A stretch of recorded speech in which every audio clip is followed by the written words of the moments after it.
तो Taylor series के अंदर सबसे पहले हमारे पास होता है फंक्शन। फंक्शन होता है एफ एक्स। अब ये फंक्शन हमें सवाल के अंदर कुछ भी दिया हो सकता है, जैसे तुम्हें कहीं एल एन एक्स दिया होगा, या फिर तुम्हें ई एक्स दिया होगा, या कुछ भी जैसे 3x स्क्वायर माइनस एक्स, इस तरह कुछ भी तुम्हें ये फंक्शन डिफरेंट क्वेश्चंस में नजर आएगा टेलर सीरीज में। तो टेलर सीरीज जो है इसके अंदर होता ही है कि एक इसका फॉर्मूला है, वो है कि function is equal to polynomial plus remainder. अब जो पोलिनोमियल होता है वो हमें सवाल में बताया गया होता है कि थर्ड डिग्री, सवाल में लिखा हुआ आएगा इस तरह के फाइंड द थर्ड डिग्री, या फिर आ जाएगा फोर्थ डिग्री। इस तरह जब जितना आएगा तो हमने उतना पोलिनोमियल लेना होगा। और रिमाइंडर क्या होगा? रिमाइंडर हमारी डिग्री से अगली वैल्यू रिमाइंडर होगी। अब ये बात देख के समझ नहीं आ रही, लेकिन आगे इसका फॉर्मूला लिखते हैं तो समझ आ जाएगी। तो टेलर सीरीज का जो फॉर्मूला होता है, अच्छा टेलर सीरीज का जो सवाल आएगा तुम्हारे पास, सवाल के अंदर तुम्हें फंक्शन गिवन होगा जो मैंने बताया ऊपर तीन होंगे, इसके अलावा तुम्हें गिवन होगा x naught is equal to 1 भी हो सकता है, 0 भी हो सकता है, कुछ भी हो सकता है, ज्यादातर 1 या 0 होता है। तो ये तुम्हें गिवन होगा। अब कुछ बुक के अंदर एक्स नॉट को सी भी कहा गया है, कुछ जगहों पे इसको सी भी कहा गया है। अब इसकी वजह ये है कि ये सेंटर वैल्यू कहलाती है। अब जो हमारा इंटरवल होता है, इंटरवल अगर हम देखें तो वो 0 से 1 तक होता है। तो उसके दरमियान की जो वैल्यू होती है, जो भी वैल्यू होगी वो सेंटर कहलाएगी और वो एक्स नॉट कहलाएगा। तो जो हमारा फंक्शन है, तो टेलर सीरीज का सबसे पहले फॉर्मूला समझ लेते हैं। फॉर्मूले में सबसे पहले होगा क्या? फंक्शन एट सेंटर या फंक्शन एक्स नॉट, उसके बाद प्लस फिर इसी फंक्शन का derivative, function at x naught का डेरिवेटिव, और एक्स माइनस एक्स नॉट, ये हो गया। उसके बाद आगे एक और एक्सपेंशन, ये इसका second derivative x naught x minus x naught का स्क्वायर डिवाइडेड बाय 2 फैक्टोरियल। उसके बाद अगली, ये चलता जाएगा इस तरह। थर्ड थर्ड डेरिवेटिव,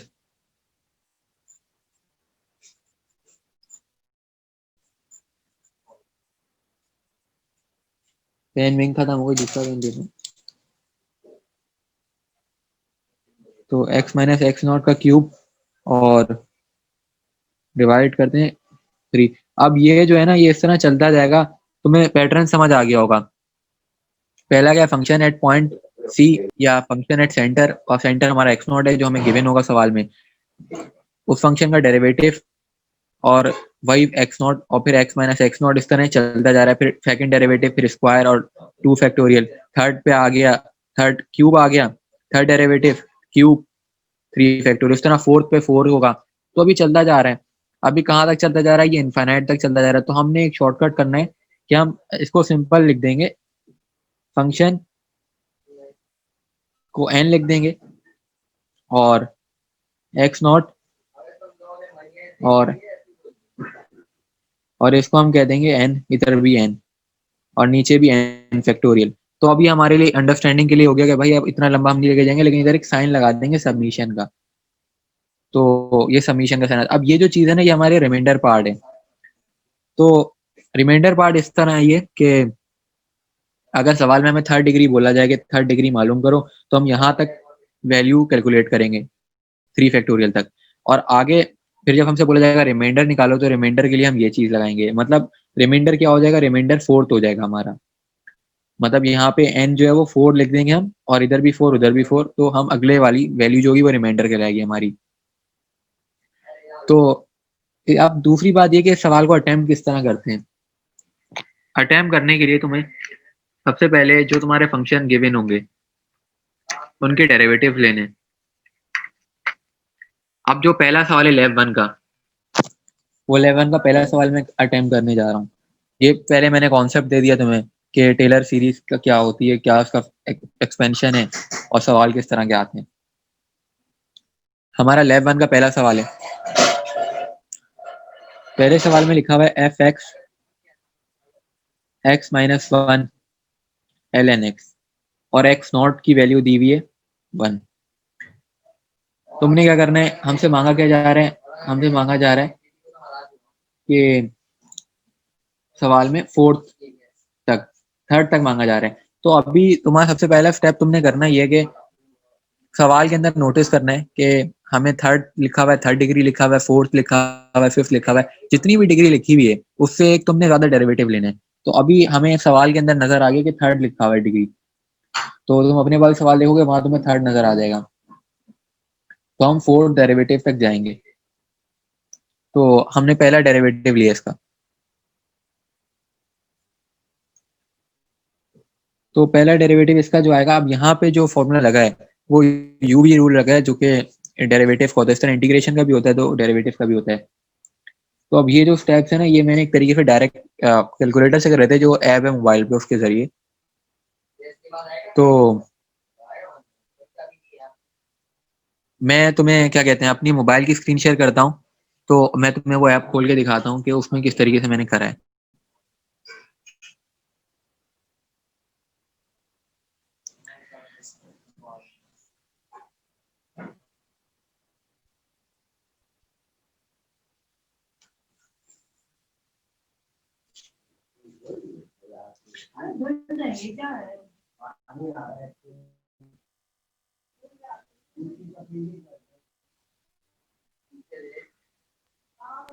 यार ये बता नहीं, अपने साइंटिफिक कैलकुलेटर में तो नहीं होगा ना ये?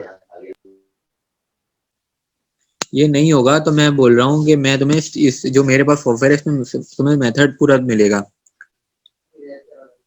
ठीक है, सही। तो अब मैं उधर डायरेक्ट तुम देखोगे तो कैसे होगी ये, इसमें तो पिक्चर का ऑप्शन है, पिक्चर के जरिए कर लेता हूँ।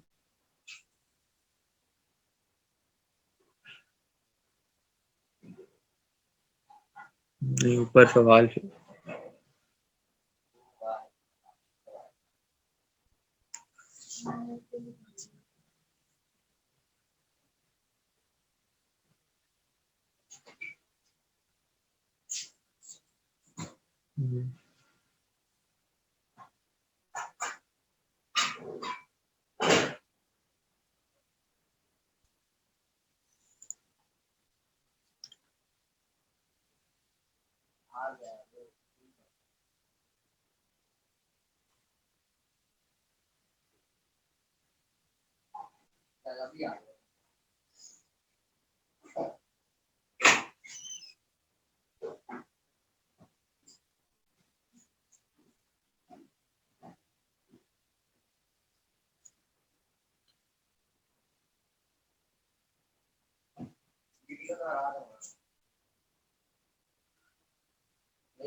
दोबारा लेनी पड़ेगी।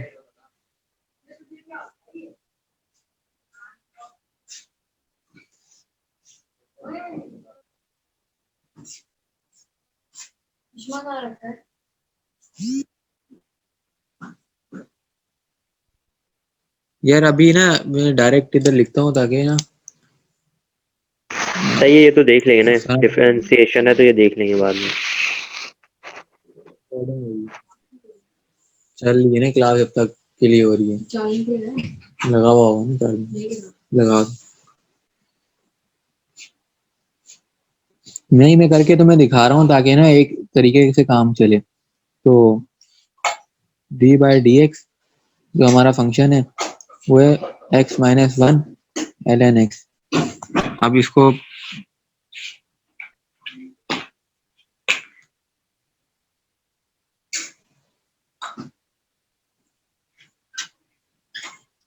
तो अब देखो इधर कोई रूल लगा हुआ है, तुम्हें स्क्रीन से नजर आ रहा है। तो ये काफी रूल, या तो तुम्हें यूट्यूब पे वीडियोस देख लेना इसके बारे में कि किस तरीके से रूल लगता है, लेकिन मैंने डायरेक्ट करा था ये। तो सही। ये करने के से इसमें हुआ ये है कि स्टेप भी ये ऐप बताती है किस तरीके से इन्होंने करा है।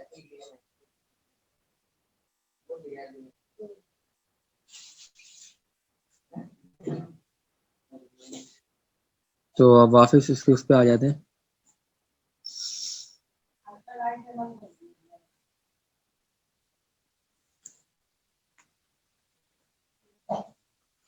तो इसकी देखो डायरेक्ट जो हमारी डेरिवेटिव आया इस फंक्शन का वो आया ln x। अब मैं तो यार याद कर लूंगा, अगर सवाल मुझे पता है यही आते हैं, और सवाल अपने से नहीं देंगे टीचर जो है ना। डेरिवेटिव जितने भी याद करना बेहतर है, बजाय कि हम सॉल्व करें गलती कर देंगे। तो तुम्हारे पास एक फर्स्ट डेरिवेटिव आ गया, अब इसका तुमने सेकंड डेरिवेटिव लिया, मतलब इसका अगेन डेरिवेटिव लिया। पेट्रोल डाला था अपने में। तो सेकंड डेरिवेटिव हमने लिया। अब सेकंड डेरिवेटिव में देखो ln x का डेरिवेटिव तो 1/x आ जाएगा, ये तो हमें पता है। लेकिन उसके बराबर वाली जो चीज है, अब यहाँ पे डिवाइड रूल लगेगा डेरिवेटिव का, क्योंकि तुम्हें डिवाइड में x आ रहा है। तो डिवाइड रूल जो है वो उसमें होता है कि नीचे वाली चीज को स्क्वायर कर देते हैं, तो हमारा x स्क्वायर हो जाएगा। और ऊपर जो है हमारा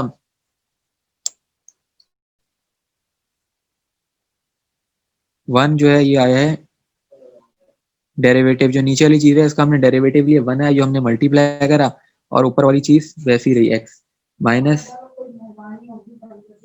माइनस 1 जो चीज थी वो वैसी रही। और उसके बाद 1 दोबारा नीचे वाले का डेरिवेटिव जो लिया था। इसको मजीद हमने सिंप्लीफाई करा है, जो मैं डायरेक्ट कर रहा हूँ। तो सिंप्लीफाई करने के बाद ये वैल्यू आ रही है। तो इन सवालों में देखो कुछ भी मसला नहीं, मसला सिर्फ आएगा डेरिवेटिव लेने में, क्योंकि हमारी डेरिवेटिव में ये जो है मसले हो जाते हैं, क्योंकि डिवाइड रूल लग रहा है। आसान डेरिवेटिव नहीं है इस तरह के ना ये। तो थर्ड डेरिवेटिव लेते हैं। तो थर्ड डेरिवेटिव में हमारे पास इस चीज का डेरिवेटिव लिया है, इस चीज का दोबारा। तो मैंने बोला था ना डिवाइड रूल है, डिवाइड रूल की निशानी ये है कि नीचे स्क्वायर मतलब हो जाएगा 2 की पावर 2 करेंगे तो 4 हो जाएगा, और फिर वापस उधर 1 और x square minus x plus 1 और फिर डॉट 2x। यार ये जो रूल है ना ये मैं खुद भूला हुआ हूँ, मुझे खुद मतलब ना इसके ऊपर वीडियोस देखनी है कि किस तरीके से होता है काम। मैं अभी फिलहाल डायरेक्ट ही लेके चल रहा था उस टाइम से ही। तो हमारे थर्ड डेरिवेटिव हो गए, तो फोर्थ भी निकालना है इसमें।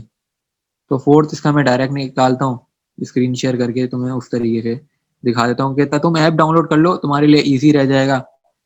जब तक तुम्हें ये जाके अभी शुरू में तो हम सीख रहे हैं ना, अभी हम पेपर अटेम्प्ट तो नहीं कर रहे कि हमें सब आता हो। हाँ ये तो है।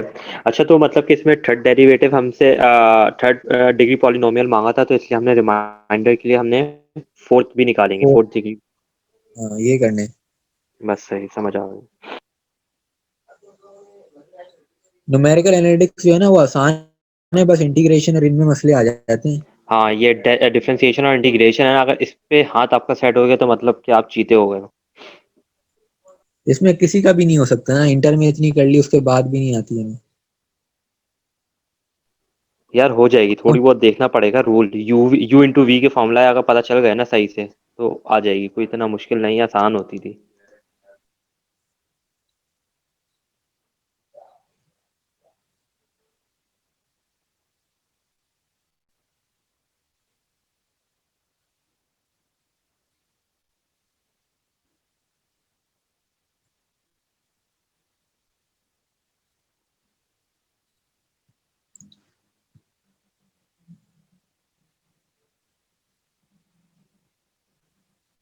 तो अब ये हमारा अगला आ गया फोर्थ डेरिवेटिव। इस तरीके से मैं डायरेक्ट जाता हूँ, उसके सोल्यूशन पे जाएंगे तो सॉल्विंग स्टेप भी हमें मिल जाएंगे। सॉल्विंग स्टेप में देखो क्या करा गया है। सबसे पहले एलसीएम ब्रेक की है। एलसीएम ब्रेक करने के बाद हमने दोनों पे अलग अलग डेरिवेटिव लगा दिया।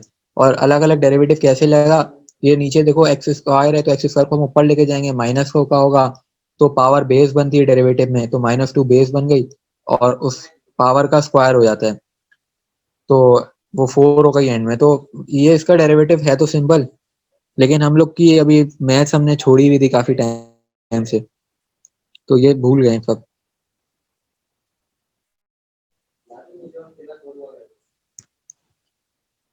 सही है ये इसके आगे अब निकलते हैं ना। ये तो कोई मसला नहीं, वो तो समझ आ गई, करने से प्रैक्टिस से होगी ये, डिफरेंशिएशन और इंटीग्रेशन दोनों। ठीक है, अब हमने फोर्थ भी ले लिया।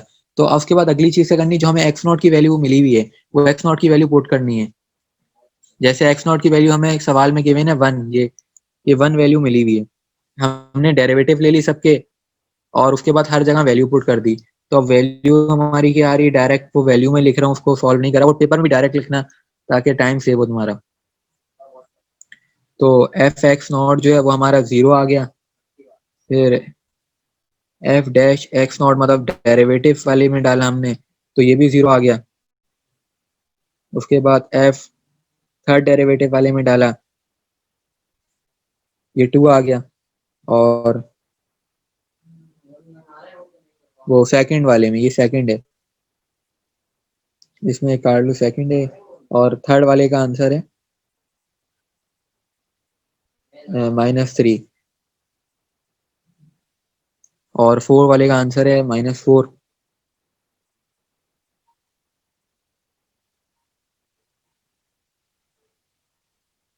तो ये इस तरीके से वैल्यूज आ गई। अब P3 जो है हमारा, P3 कैसे हम निकालेंगे? P3 निकालने का तरीका क्या है? हमसे थर्ड डिग्री पॉलिनोमियल मांगा था, तो थर्ड डिग्री पॉलिनोमियल निकालने के लिए हमें पता है सबसे पहले function at x naught plus function x naught, इसका derivative x minus x naught, और फिर उसके बाद प्लस फंक्शन उसका second derivative x minus x naught का स्क्वायर डिवाइडेड बाय 2 फैक्टोरियल। और फिर थर्ड के लिए हम थर्ड डेरिवेटिव तक जाएंगे।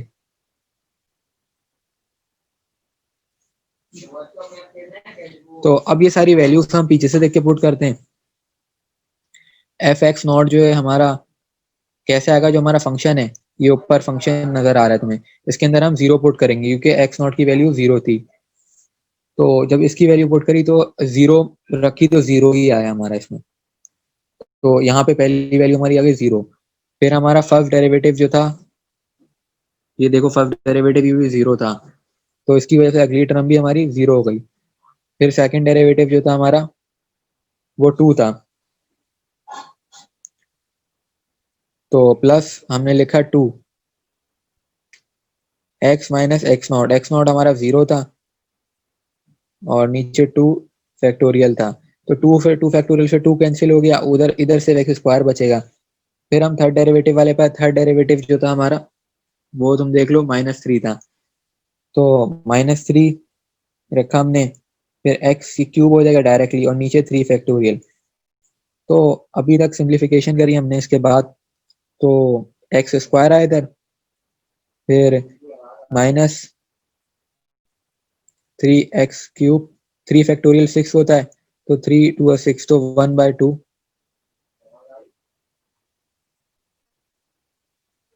तो ये हमारा थर्ड डिग्री पोलिनोमियल।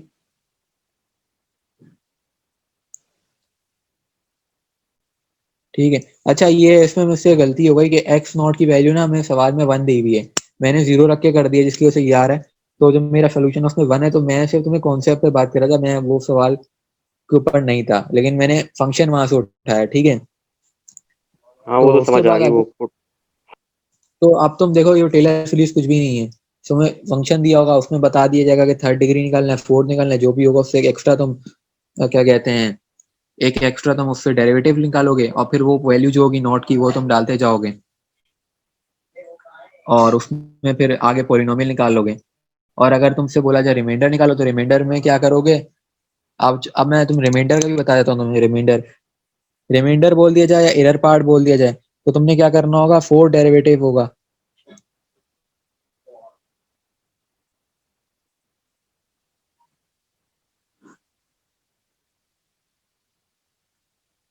तो फोर्थ में हमारा आ रहा था -4, इधर एक्स माइनस एक्स नॉट, अगर हम इधर 1 कर लेते हैं चलो, तो 4 फैक्टोरियल। तो उससे होगा ये कि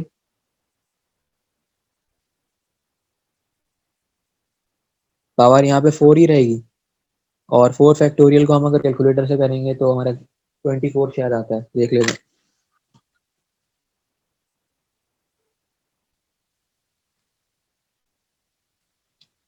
हाँ 24 आ रहे हैं। तो 24।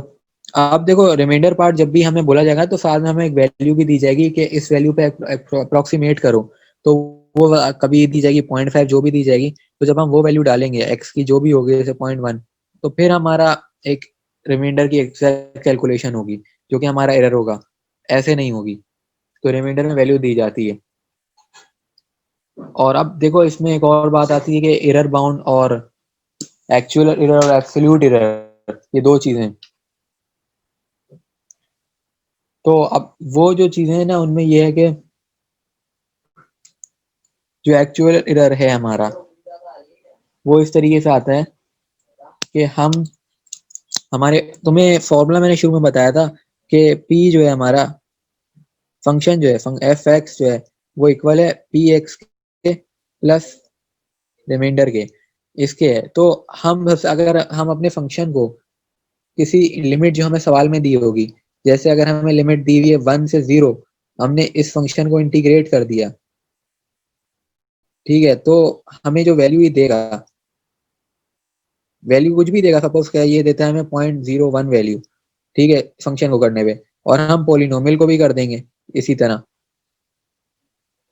तो ये हमें दे देगा 0.02 वैल्यू, ठीक है। अब जब हम इन दोनों को माइनस करेंगे तो तब भी हमें रिमाइंडर ही मिलेगा ना, क्योंकि हमारा फॉर्मूला ये बता रहा है। तो F x minus P x जब होगा तो वो भी रिमाइंडर होगा ना, तो हमें एरर मिल जाएगा। तो एक एरर हमने ये ऊपर निकाला इस तरीके से और एक एरर इस तरीके से निकाला, तो दोनों को हम कंपेयर कर देंगे। तो एरर क्या, सिंपल ये लॉजिक है कि जब भी बोला जाए ना एरर बाउंड निकालो या एक्चुअल एरर और एब्सोल्यूट एरर को कंपेयर करो, तो ये सिंपल एरर का है, इसका भी कोई मसला नहीं है। यार एक बार इसको रिपीट कर देना ताकि क्लियर और हो जाए अच्छे से। देखो सबसे पहले ना तुम्हें सवाल गिवन होगा टेलर सीरीज का, फंक्शन होगा, फंक्शन ln में भी हो सकता है, एक्सपोनेंशियल में भी हो सकता है, क्वाड्रेटिक इक्वेशन में भी हो सकता है, कुछ भी हो सकता है। उसके साथ तुम्हें एक्स नॉट की वैल्यू दी होगी, एक्स नॉट को कुछ बुक्स में सी भी कहते हैं, इसको सेंटर भी कहते हैं, तो 0 1 हो सकती है इसकी वैल्यू। और फंक्शन जो होता है पोलिनोमियल और रिमाइंडर को ऐड करके बनता है, टोटल होता है वो। पोलिनोमियल हमें बताया जाता है कि थर्ड निकालो फोर्थ निकालो, जितना भी हमें बोला जाएगा, तो हमने एक्सपेंशन इस तरीके से करनी है जो मैंने बताई है। और जो जितना हमें डिग्री बोला जाए उससे ज्यादा हमने निकालना होता है डेरिवेटिव, और फिर एंड में डेरिवेटिव की वैल्यूज में हमें जो एक्स नॉट होता है वो पुट करना होता है। फिर आगे जो अगर हमसे P3 मांगा गया तो P3 में हमने सबकी वैल्यू सब्सटीट्यूट कर दी, P3 की वैल्यू आ गई है। और यहाँ पे P3 की वैल्यू जो है वो न्यूमेरिकल नहीं आ रही, एक्स इधर आ रहा है, एक्स लिखा हुआ आ रहा है, लेकिन जब सवाल होगा पेपर में तो उधर एक्स की वैल्यू भी दी होगी, जैसे 0.5 या कुछ भी, तो वो डालेंगे तो और हमें क्लियर वैल्यू मिलेगी। फिर रिमाइंडर हम निकालेंगे, रिमाइंडर होगा हमारा अगला, जैसे थर्ड था तो फोर्थ डिग्री हमारा रिमाइंडर हो जाएगा। अगर हमसे बोला जाए एक्चुअल एरर और दूसरे एरर को कंपेयर करो, तो एरर निकालने का तरीका ये होता है कि फंक्शन को हम इंटीग्रेट कर देंगे, पोलिनोमियल को कर देंगे, दोनों को माइनस करा देंगे, तब भी एरर बनेगा वो, क्योंकि फॉर्मूला है ये। तो दोनों एरर को कंपेयर कर देंगे। तो ये टेलर सीरीज इतना ही है, टेलर सीरीज में कुछ भी नहीं है। मतलब तुम्हारी लैब 1 जो है वो क्लियर हो गई। सही। ये तुम लोग ने जो सुबह तक किया था वो कंप्लीट हो गया यहाँ तक। सुबह तो यार मैंने उसको ना पीडीएफ से करा रहा था, तो उधर इतनी डिटेल नहीं थी। अभी तो मैंने तुम्हें खुद करके दिखाया है कि जो लॉजिक है इसमें कुछ भी नहीं टेलर सीरीज में ऐसा। सही। अब एक सवाल के ऊपर आ जाते हैं जो उसका है, मतलब लैब का सवाल है, ताकि तुम्हें ये भी लगे कि यार आ गई समझ अब।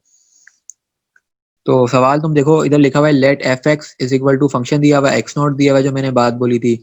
उसके बाद बोल रहे हैं find the nth Taylor polynomial expanded about x naught, find the value of n necessary. अब देखो इधर हमें क्या बोला जा रहा है, हमें ना वैल्यू नहीं दी हुई थर्ड डिग्री फोर्थ डिग्री की, ये एक एक्सेप्शनल प्रॉब्लम है। इस तरह का सवाल पेपर में आ सकता है कि हमें डिग्री, क्योंकि शुरू में तुमने कॉन्सेप्ट ले लिया डिग्री का, अब डिग्री देंगे ही नहीं है तो तुम फंस जाओगे। तो अब इसमें करना यह है कि तुम्हें बात सोचनी चाहिए, ये पता होनी चाहिए कि जब हमें डिग्री नहीं दी जाए तब हमने थर्ड तक निकालना है, क्योंकि जो हमारा एरर है वो थर्ड डेरिवेटिव तक ही सही आता है। अगर हम पहले दो पे छोड़ देंगे तो नहीं आएगा, और हम ज्यादा करेंगे तो वो एक्स्ट्रा कहलाएगा। तो थर्ड तक हमने ये करा डेरिवेटिव अपने फंक्शन का। उसके बाद हमने करा ये कि जो हमारा फंक्शन है फंक्शन के ऊपर हमने पावर n ले ली क्योंकि हमें पता ही नहीं कि फंक्शन कहाँ तक जाएगा, और उसकी एक्सपेंशन हमने करी। तो एक्सपेंशन हमने किस तरह से करी, जो हमारा फंक्शन था, अगर ऊपर देखो तो 1 माइनस एक्स की पावर -1 था, तो 1 माइनस एक्स तो हमने लिखा, -1 की जगह हमने n+1 लिख दिया, और इधर n फैक्टोरियल लिख दिया। क्यों लिख दिया, क्योंकि n आ गया इधर, अब हमें नहीं पता है कहाँ तक जाएगा। तो उसके बाद ये हो गया कि अच्छा, ये जो हमारा एफ एन लिखा हुआ है ना, एफ एन, ये देख के तुम्हें याद आ रहा होगा कि रिमाइंडर भी तो हमारा आर एन होता था, तो ये रिमाइंडर ही है। लेकिन इधर हमें डिग्री नहीं पता, डिग्री हमारी एन तक जा रही है। तो अब जो डिग्री है उसमें अगर हम एक और प्लस करते हैं n+1, तो n+1 में n+1 फैक्टोरियल हो गया, और वहां +1 करा तो 2 हो गया। तो ये चीज यहाँ तक हो गई। उसके बाद आगे हमने बोला कि हमारे पास क्या है, हमने 3 तक निकाले थे, तो तीनों तक में वैल्यू पुट करी 0 0, क्योंकि हमें एक्स नॉट जो था वो 0 था, गिवन था। तो जब 0 0 वैल्यू पुट करी तो हमें सबकी वैल्यूज मिल गई। जैसे f0 पे 1 मिली, फर्स्ट डेरिवेटिव एट 0 पे 1 मिली, सेकंड डेरिवेटिव f0 पे हमें मिली 2 फैक्टोरियल, इस तरह वैल्यू मिल गई। तो हमें बात समझ आई कि ये तो एक सीक्वेंस चल रहा है, जैसे पहले पे 1, दूसरे पे 1, मतलब 1 फैक्टोरियल पे 2 फैक्टोरियल पे 3 फैक्टोरियल, तो आगे चल के n फैक्टोरियल तक जाएगा ये। तो हमने करा ये कि f n plus one 0 is equal to n+1 factorial. अगर हमारा ये n+1 तक जाएगा तो उसका आंसर जाएगा n+1 फैक्टोरियल तक आएगा। उसके बाद n Taylor polynomial for f x. तो फंक्शन हमारा गिवन है, और ये सवाल वाली फंक्शन हमने लिखा हुआ है, और x0 ये भी हमें सवाल में गिवन है। हमने लिखा कि सबमिशन जो है इसका किस तरीके से लिखा जा सकता है। सबमिशन इसका इस तरीके से लिखा जा सकता है कि फंक्शन, अब डेरिवेटिव कहाँ तक का, के डेरिवेटिव, के मतलब n लेते थे हमने, इधर k ले लिया। क्यों k ले लिया, क्योंकि हमने सबमिशन के ऊपर n ले लिया, सबमिशन हमारा n टाइम्स हो रहा है, तो फिर डेरिवेटिव n टाइम्स नहीं हो सकता, हमें डिफरेंट वेरिएबल यूज करना पड़ेगा। अब के डेरिवेटिव हमने ले लिया, अब इसके अंदर वैल्यू जो डाली वो 0 डाली,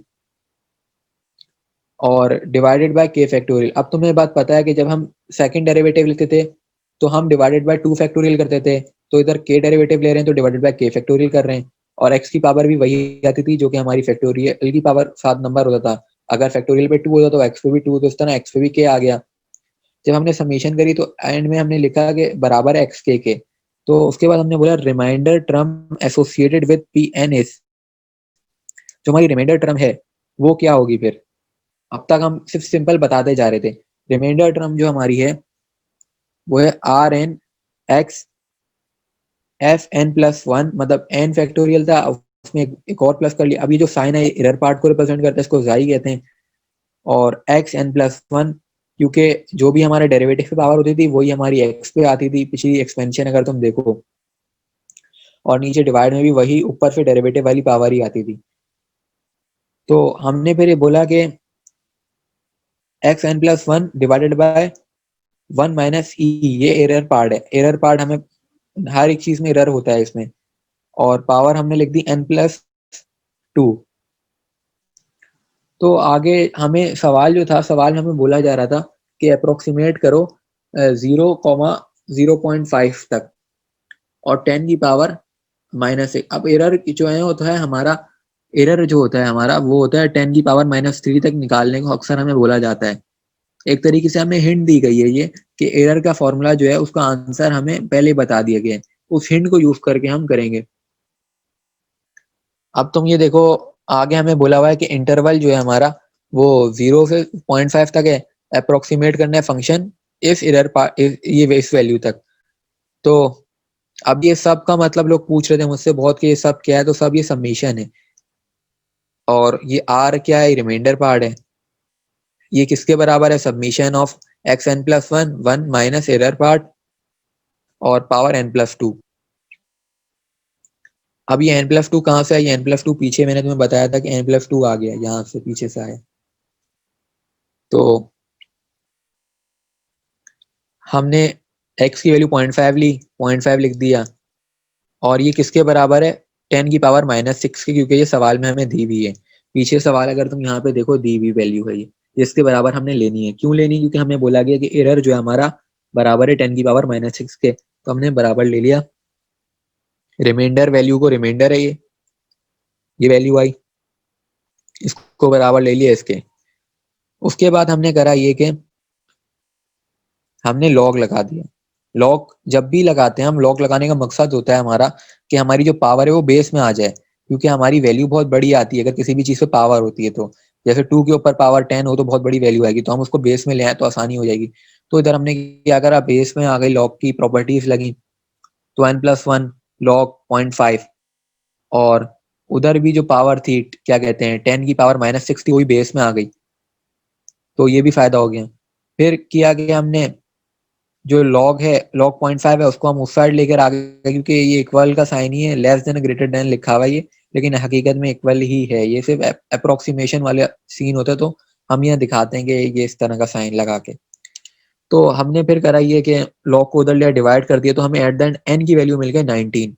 तो n की वैल्यू 19 आ गई। हमने बोला कि अप्रोक्सीमेटिंग फंक्शन जो हमें गिवन था पोलिनोमियल को 10 की पावर -6 पे इंटरवल पे हमने करा, तो n की वैल्यू 19 आई।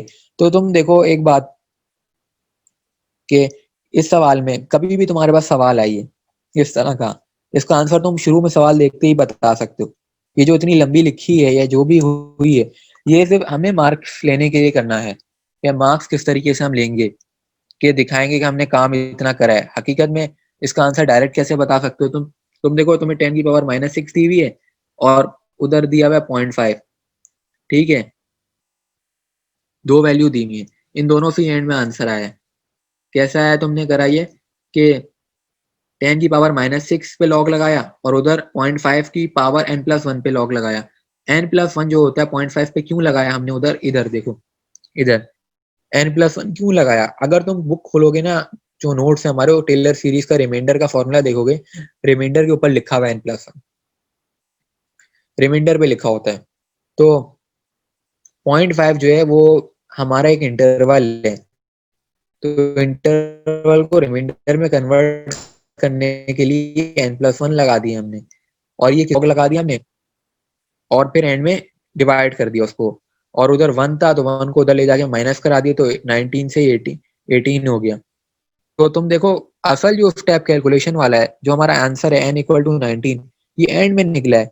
हम ये डायरेक्ट भी कर सकते थे, लेकिन हमें करना क्या है, टेलर सीरीज की ना एक तरीकेकार होता है करने का।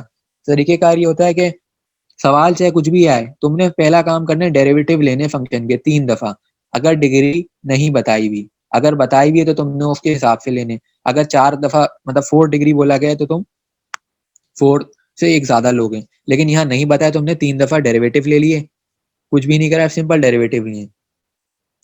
और इस फंक्शन का डेरिवेटिव भी इतना मुश्किल नहीं है, अगर तुम देखो 1 - x की पावर -1, तो डेरिवेटिव लेंगे तो जो हमारी पावर है वो बेस में आ रही है और हमारे इस पे माइनस लग रहा है। तो अब यहाँ पे भी अगर तुम्हें मसला हो रहा है तो तुम ये भी, जो ऐप है मैं तुम्हें वो बता दूंगा, फोटो मैथ ऐप है प्ले स्टोर पे, तो उससे तुम डायरेक्ट भी देख सकते हो, ये डिफरेंशिएशन है ये। उसके बाद जो आगे स्टेप आ रहे हैं वो क्यों आ रहे हैं, इधर एन क्यों लिखा, क्योंकि हमें पता नहीं था कि हमारी डिग्री कितनी है, तो एन डिग्री हो गया, तो हर जगह हमने एन लिख दिया, 3 की जगह एन लिख दिया, उधर भी हमने एन लिख दिया, ठीक है।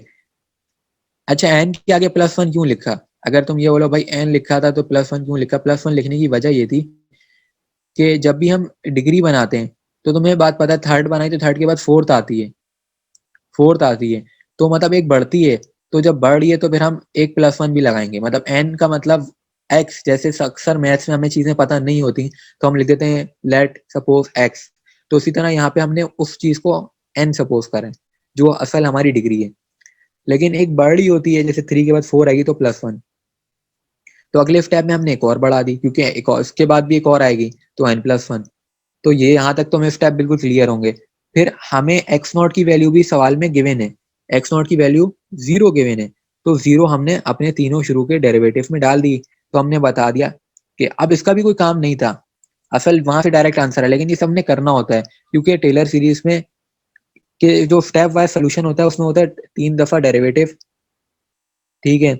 उसके बाद जो वैल्यू x0 की गिवन है वो पुट करनी है, वो पुट करने से हमें ये फायदा हुआ, हमें पता चल गया कि हमारा एक सीक्वेंस बन रही है, 1 फैक्टोरियल, 2 फैक्टोरियल, 3 फैक्टोरियल, तो हमने बोला कि फंक्शन एट n डेरिवेटिव बनेगा n फैक्टोरियल, लेकिन हमने n+1 लगाया।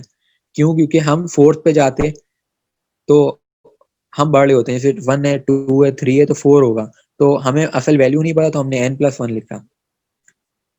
उसके बाद आगे जो स्टेप है उसमें ये है कि एन टेलर पोलिनोमियल, अब ये फंक्शन की वैल्यू बताई हुई है, ये भी सवाल वापस उतार दिया इधर यहाँ पे, और फिर सबमिशन करके दिखा दिया। अब सबमिशन यहाँ पे के लिख दिया, क्यों? क्योंकि सबमिशन एन तक जाएगी ये, मतलब जो हमारे डेरिवेटिव है वो एन तक जाएंगे, तो अगर हम n as a variable use कर रहे हैं वहां पर, तो फिर हम डेरिवेटिव के ऊपर के यूज कर देंगे। उसके बाद हमने नीचे रिमाइंडर का फॉर्मूला लिखा है और कुछ नहीं करा, और एंड में हमने ये वाला स्टेप तो मैं तुम्हें बताया था कि इंटरवल गिवन था, ये भी सवाल से वैल्यू उठाई है, और ये सबमिशन लिखा हुआ है सब रिमाइंडर, ये भी रिमाइंडर। अब यहाँ पे जो ये साइन आया है ये है एरर पार्ट के लिए, ये एरर हमारा उसका फॉर्मूला होता है। तो ये सवाल जो मैंने इसलिए तुम्हें बता दिया कि ये सवाल एक डिफरेंट सवाल है, मतलब पहला सवाल तुम्हें मैंने बता दिया कि देखो टेलर सीरीज में दो तरह के सवाल आते हैं, एक आता है सिंपल डिग्री दे दी गई तुम आराम से कर लोगे, वो आसान सवाल होते हैं, लेकिन ये सवाल डिफरेंट आ जाते हैं कि डिग्री नहीं दी हुई लेकिन तब भी तुमने सॉल्व करना है। तो टेलर सीरीज में तुम्हें मैं ये एडवाइस दूंगा कि अगर सवाल तुम्हें नहीं भी आता हुआ, घुमा हुआ सवाल भी आया, लेकिन तुम्हें फंक्शन हमेशा लाजमी दिया जाएगा और एक्स नॉट भी दिया जाएगा, तो तुमने अगर डेरिवेटिव ले लो उनके 4 या 3 और उनके ऊपर वो वैल्यू पुट कर दो और फिर टेलर सीरीज की एक्सपेंशन वाला फॉर्मूला लगा दो, तुम्हें आधे नंबर तो मिल ही जाएंगे अगर तुमसे आंसर नहीं भी आया स्टेप्स के। तो ये सवाल हमें मतलब गारंटेड नंबर देने वाला सवाल है ये। तो उसके बाकी जितने भी सवाल हैं उनमें पहला सवाल जो है, जो लैब 1 का पहला सवाल है, लैब 1 का ये पहला सवाल है, इस सवाल का में तुम अगर देखो तो हमें बोला जा रहा है find the third Taylor polynomial. Third Taylor polynomial function दिया हुआ है, एक्स नॉट दिया, तो आसान सवाल है। उसके बाद हमें थर्ड पोलिनोमियल में वैल्यू पुट करनी है 0.5 और फंक्शन में वैल्यू पुट करनी है 0.5, फंक्शन हमारा ये, इसी में डायरेक्ट 0.5 डाल देंगे। ठीक है, फिर दोनों को माइनस करा देंगे, ये माइनस का भी बता रहे हैं, माइनस कराएंगे एरर आ जाएगा, मैंने तुम्हें बताया था फंक्शन से पोलिनोमियल कराओगे तब भी रिमाइंडर आएगा जो कि हमारा एरर होगा, तो रिमाइंडर हम उस तरीके से भी निकाल लेंगे। रिमाइंडर हमारा यहाँ पे,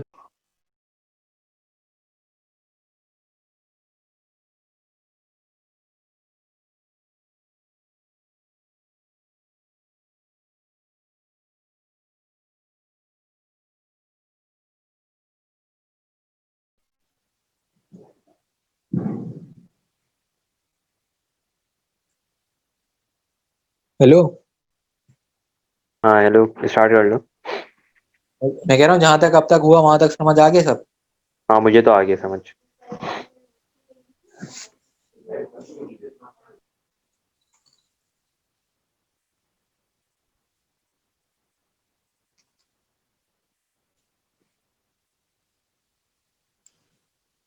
अच्छा, मैं बात कर रहा था, अब मैं सारे लैब के सवालात को ना रिव्यू दे रहा हूँ टेलर सीरीज की, ताकि तुम्हें जब तुम खुद करो प्रैक्टिस तुम्हें कहीं मसला ना आए। अब लॉजिक वगैरह क्लियर हो गई, सवाल क्लियर हो गए, तो बस एक रिव्यू है। तो पहला सवाल 11 का फंक्शन दिया हुआ है, पॉइंट दिया हुआ है, थर्ड टेलर पोलिनोमियल, थर्ड तक तुम निकाल लोगे डेरिवेटिव इसके, इस फंक्शन के, और उसके बाद ये पॉइंट वैल्यू पुट करोगे, फिर टेलर सीरीज का जो फॉर्मूला उसके अंदर डालोगे तो तुम्हें थर्ड डिग्री टेलर पोलिनोमियल आ जाएगा। पहली चीज इसकी हो गई। जो तुम्हारी वैल्यू आएगी उसके अंदर 0.5 डालोगे, तुम्हारी वैल्यू एक आ जाएगी, और फिर फंक्शन जो है तुम्हारा ऊपर, ही जो फंक्शन है इसके अंदर 0.5 डालोगे, तुम्हारी वैल्यू आ जाएगी। माइनस कराओगे इन दोनों को, तुम्हारा एरर आ जाएगा। उसके बाद तुमने करना ये है कि इंटीग्रेट करवाना, अच्छा तुमने इधर इंटरवल यूज करना है थर्ड बी पार्ट में। इंटरवल इस तरीके से कि जो तुम्हारा क्या कहते हैं फंक्शन है, फंक्शन को पोलिनोमियल से माइनस कराओगे, तो फंक्शन के अंदर वैल्यू क्या पुट करोगे, वैल्यू इधर करोगे 1.5, पोलिनोमियल से क्या पुट करोगे 1.5, दोनों में तो माइनस करा दोगे तो तुम्हारी एक और अप्रोक्सीमेशन आ जाएगी। तो उसके बाद क्या करोगे, फंक्शन के ऊपर इस इंटरवल की इंटीग्रेशन लगाओगे, पोलिनोमियल पे लगाओगे, दोनों को माइनस कराओगे, तुम्हारा आ जाएगा रिमाइंडर, और फिर रिमाइंडर जो है उसके ऊपर भी इंटीग्रेशन लगाओ। अच्छा मैं इसके सोल्यूशन को भी खोल लेता हूँ कहीं मैं कुछ गलत ना बोलूँ। अच्छा पार्ट डी के अंदर सिंपल माइनस करना है। तुम्हारा पार्ट डी जो है उसमें तुमने करना ये है कि तुमने रिमाइंडर निकालना है। रिमाइंडर कैसे निकालोगे, इन दोनों की जब इंटीग्रेशन पार्ट सी में निकाल लोगे तो फंक्शन माइनस पोलिनोमियल रिमाइंडर के बराबर होता है। तो तुम्हारा पहला पार्ट क्लियर हो जाए, ये क्लियर हो जाएगा। तो लैब वन का पहला क्वेश्चन तो क्लियर हो गया। उसके बाद लैब वन के दूसरे क्वेश्चन पर आ जाते हैं। दूसरे क्वेश्चन में तुम्हें फंक्शन दिया हुआ है, एक्स नॉट दिया हुआ है, थर्ड टेलर पोलिनोमियल। तो थर्ड डेरिवेटिव तक जाओगे। उसके अलावा तुम्हें ये बोला जा रहा है कि फंक्शन जो है वो 0.4 पे अप्रोक्सीमेट करने हैं, मतलब 0.4 एंड में फंक्शन, इस फंक्शन पे 0.4 डाल दोगे। तो उसको दिखाते हैं इसके सोल्यूशन पे। ये देखो डेरिवेटिव हमने लिए, डेरिवेटिव हमने ज्यादा क्यों लिए, क्योंकि आगे हमें जरूरत पड़ेगी। थर्ड तो पहले पार्ट के लिए ना, अगले पार्टों में हो सकता है ज्यादा डिमांड की जा रही है, जैसे यहाँ फोर्थ है। तो तुमने सवाल में पहले इस तरह गलती भी कर सकते हो कि तुम देखो यार थर्ड लिखा हुआ है तो मैं अब 4 डेरिवेटिव लेता हूँ, पांचवा नहीं लेता। लेकिन पूरा सवाल पढ़ोगे अगले पार्ट्स में कहीं फोर्थ तो नहीं बोला गया। अगर कहीं फोर्थ बोला गया तो हमने शुरू में ही 5 लेने पड़ेंगे। तो 5 हमने डेरिवेटिव ले ली। उन डेरिवेटिव के अंदर एक्स नॉट की वैल्यू 0 थी, वो 0 डाल दी तो हमारी वैल्यूज आ गई। फिर एक्सपेंशन करी।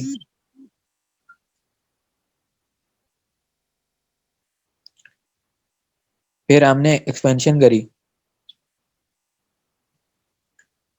तो हमारी वैल्यूज आ गई। फिर एंड में हमें बोला जा रहा था कि 0.4 पे वैल्यू डालनी है, 0.4 हमने डाल दी तो हमें वैल्यू मिल गई। इसके अलावा अगले पार्ट में हमें बोला जा रहा है कि फंक्शन पे 0.4 और पोलिनोमियल पे 0.4 को माइनस कराना, तो हमारा एरर आ जाएगा। तो अगले पार्ट में यही चीज हुई है। ये पार्ट ए है।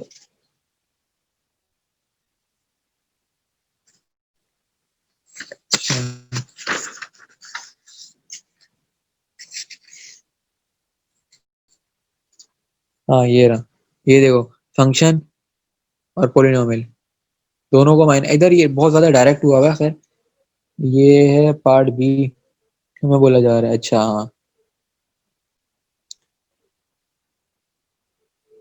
देखो पार्ट बी जो है ना, ये थोड़ा लोगों को देख के लगता था कि मुश्किल है।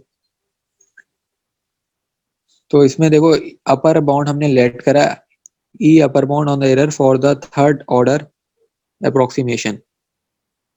तो अब ये जो चीज हमने निकाली है अपर बाउंड, ये एरर ही है एक तरीके पे। तो एरर निकालने का तरीका हो गया होता है फंक्शन माइनस पोलिनोमियल। तो हमने फंक्शन माइनस पोलिनोमियल ही लिखा।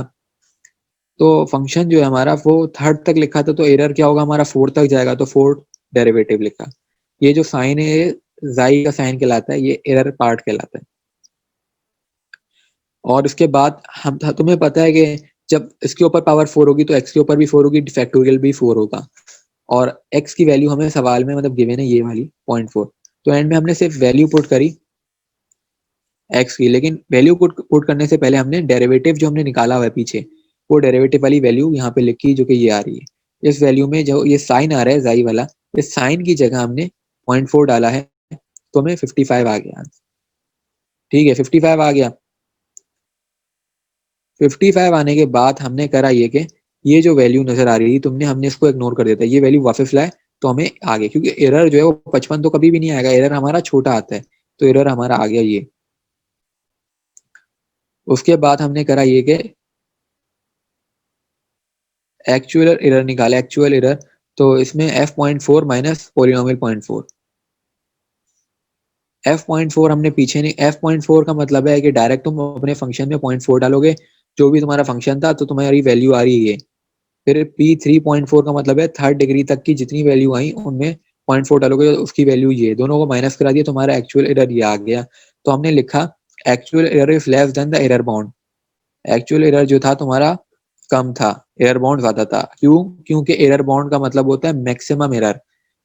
एरर बाउंड की जो डेफिनेशन थी वो थी कि maximum error can be possibly occur. तो जितना भी एरर जो कि ज्यादा से ज्यादा हम एक्सपेक्ट कर सकते थे वो एरर बाउंड होता है, तो वो हमेशा क्या कहते हैं ज्यादा आता है। उसके बाद पार्ट सी की बात करते हैं। पार्ट सी में बोला जा रहा है find the fourth Taylor polynomial. अब फोर्थ टेलर पोलिनोमियल उसी तरह निकलेगा फोर्थ एक्सपेंशन तक। फिर पार्ट डी के ऊपर आते हैं, use the error formula in Taylor theorem to find the upper bound for the error. Part D का सोल्यूशन देखते हैं।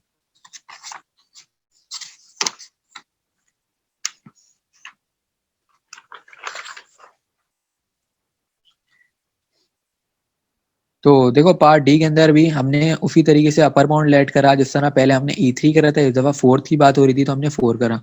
तो जब हमने 4 करा तो यहाँ पे हमने फिफ्थ डेरिवेटिव ले लिया, मतलब पावर डेरिवेटिव की 5।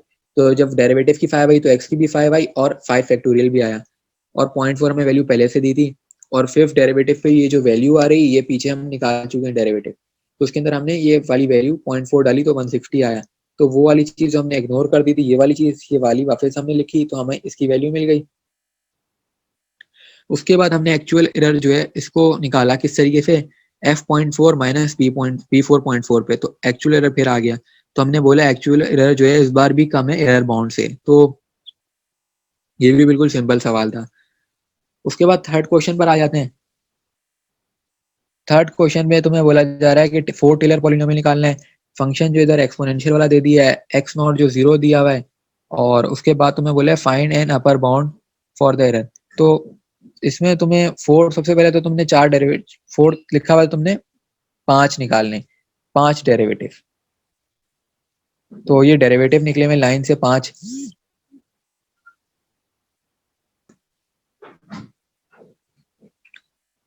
तो हम आ गए थर्ड पे। थर्ड में ये बात की जा रही है find the four Taylor polynomial. तो थर्ड क्वेश्चन पर आ जाते हैं। थर्ड क्वेश्चन में बोला जा रहा है find the four Taylor polynomial, four Taylor polynomial. Function दिया हुआ है, एक्स नॉट दिया हुआ है। तो हमने इसके 5 डेरिवेटिव ले लिए, उन सब पे वैल्यूज डाल दी हमने, तो हमें डिफरेंट वैल्यूज आ गई।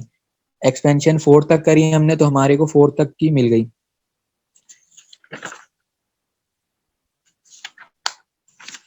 उसके बाद अगली जो चीज थी हमसे बोली जा रही थी, अच्छा पार्ट ए जो है, पार्ट ए में क्या करा हमने, F x minus P4x error bound निकाल, अपर बाउंड निकालना है। कैसे निकलेगा, 0.4 हमें दिया हुआ है, फंक्शन पे 0.4 डाला, पोलिनोमियल पे 0.4 डाला, माइनस करा, एरर आ गया।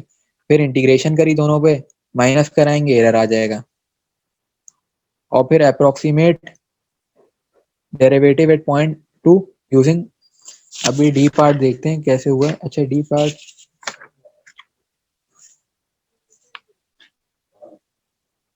ये रहा डी पार्ट।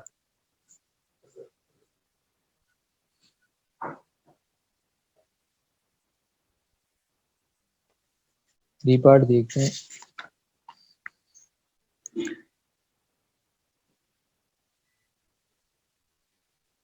डी पार्ट में लिखा हुआ है फर्स्ट डेरिवेटिव हमने लिया फंक्शन का, वो अच्छा डी पार्ट में सबसे पहले ये बात बताई जा रही है कि जो तुम्हारा फंक्शन है वो उसका डेरिवेटिव P4 के डेरिवेटिव और मतलब पोलिनोमियल 4 और रिमाइंडर का डेरिवेटिव का सम है।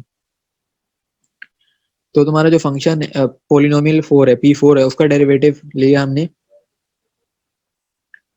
और हमने करा ये कि अप्रोक्सीमेट करा अपने फंक्शन को, फंक्शन पे 0.2 वैल्यू डाली तो हमारा आंसर है 1.12, ये वैल्यू आई।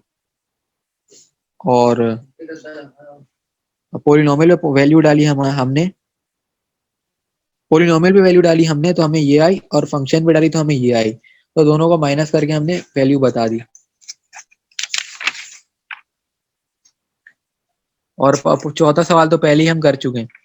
इसके अलावा पांचवा सवाल जो है,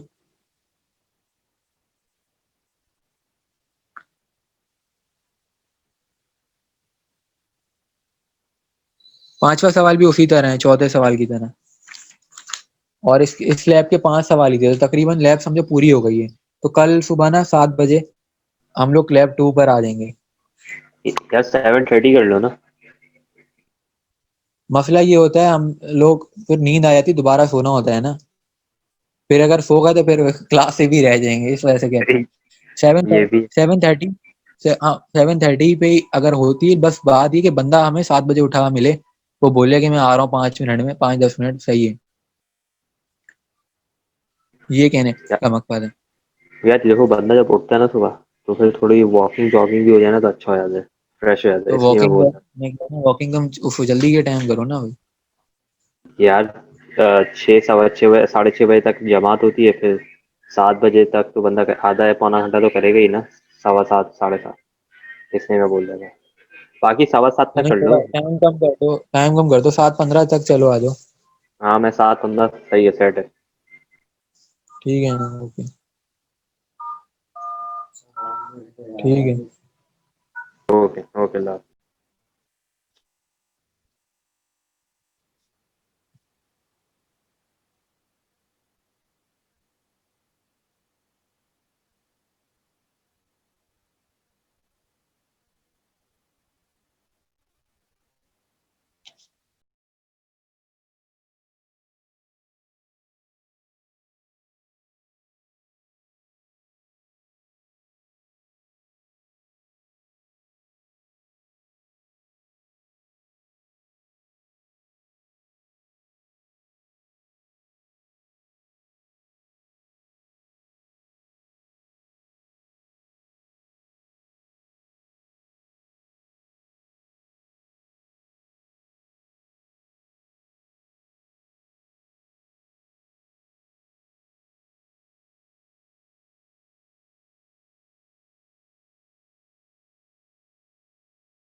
मैंने स्क्रीन शेयर करी, नजर आ रही है?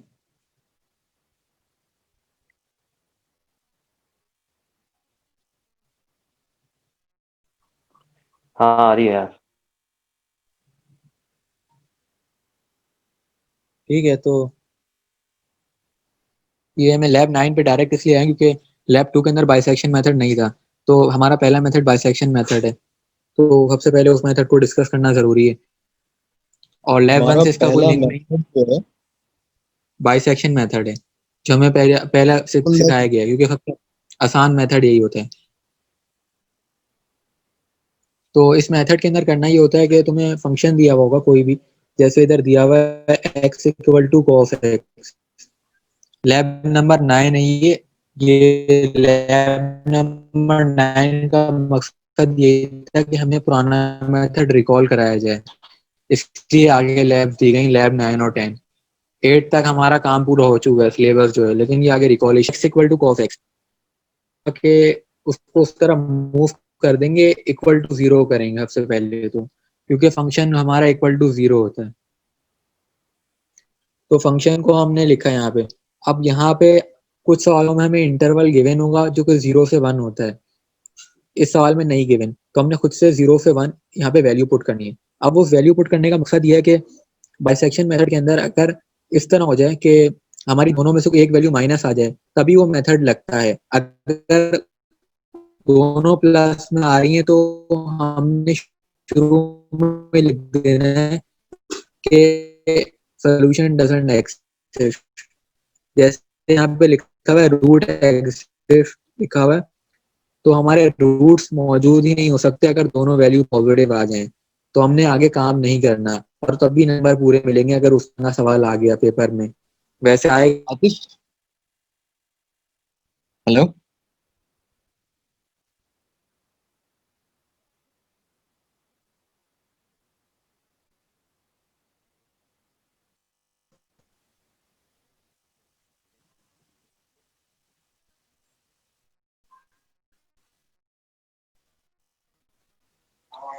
तो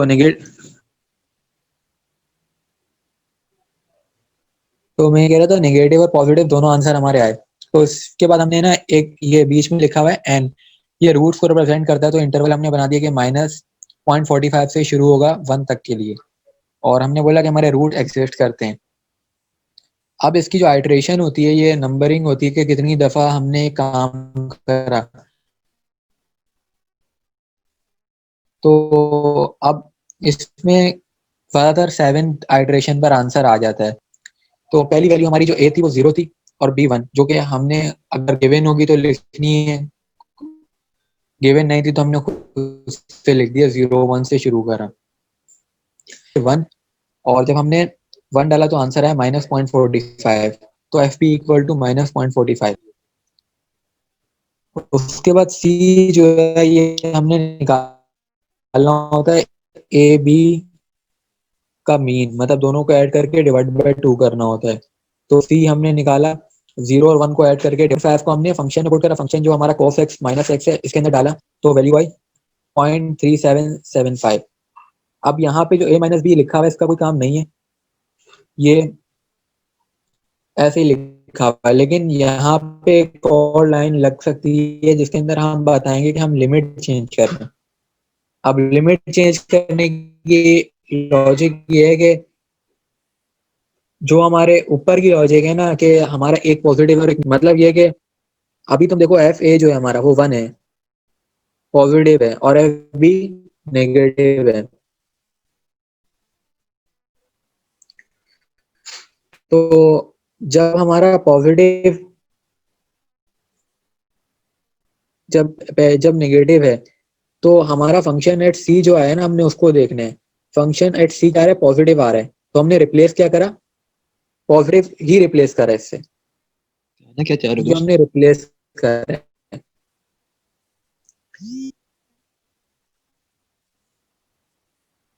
ये बात समझ आई तुम्हें?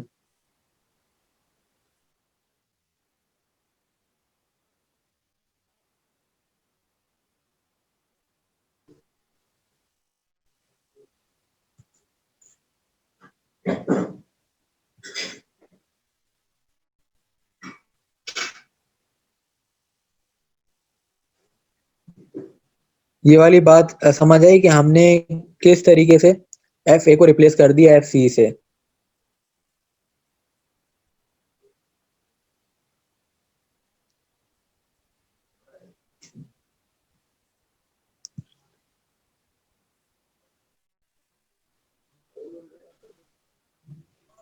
ये जरा एक और बार समझा दोगे देखो यार? एफ सी जो था हमारा वो पॉजिटिव था, और एफ ए भी पॉजिटिव है।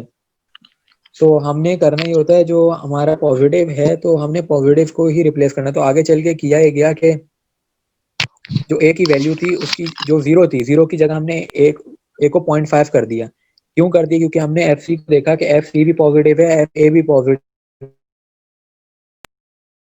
है। तो हमारा जो इंटरवल था स्टार्ट में क्या था, इंटरवल हमारा स्टार्ट में ही तो नजर है -0.45 से 1 तक। तू चल रही है?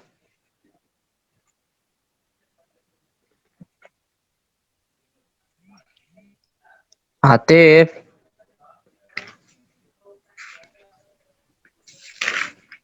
इशू।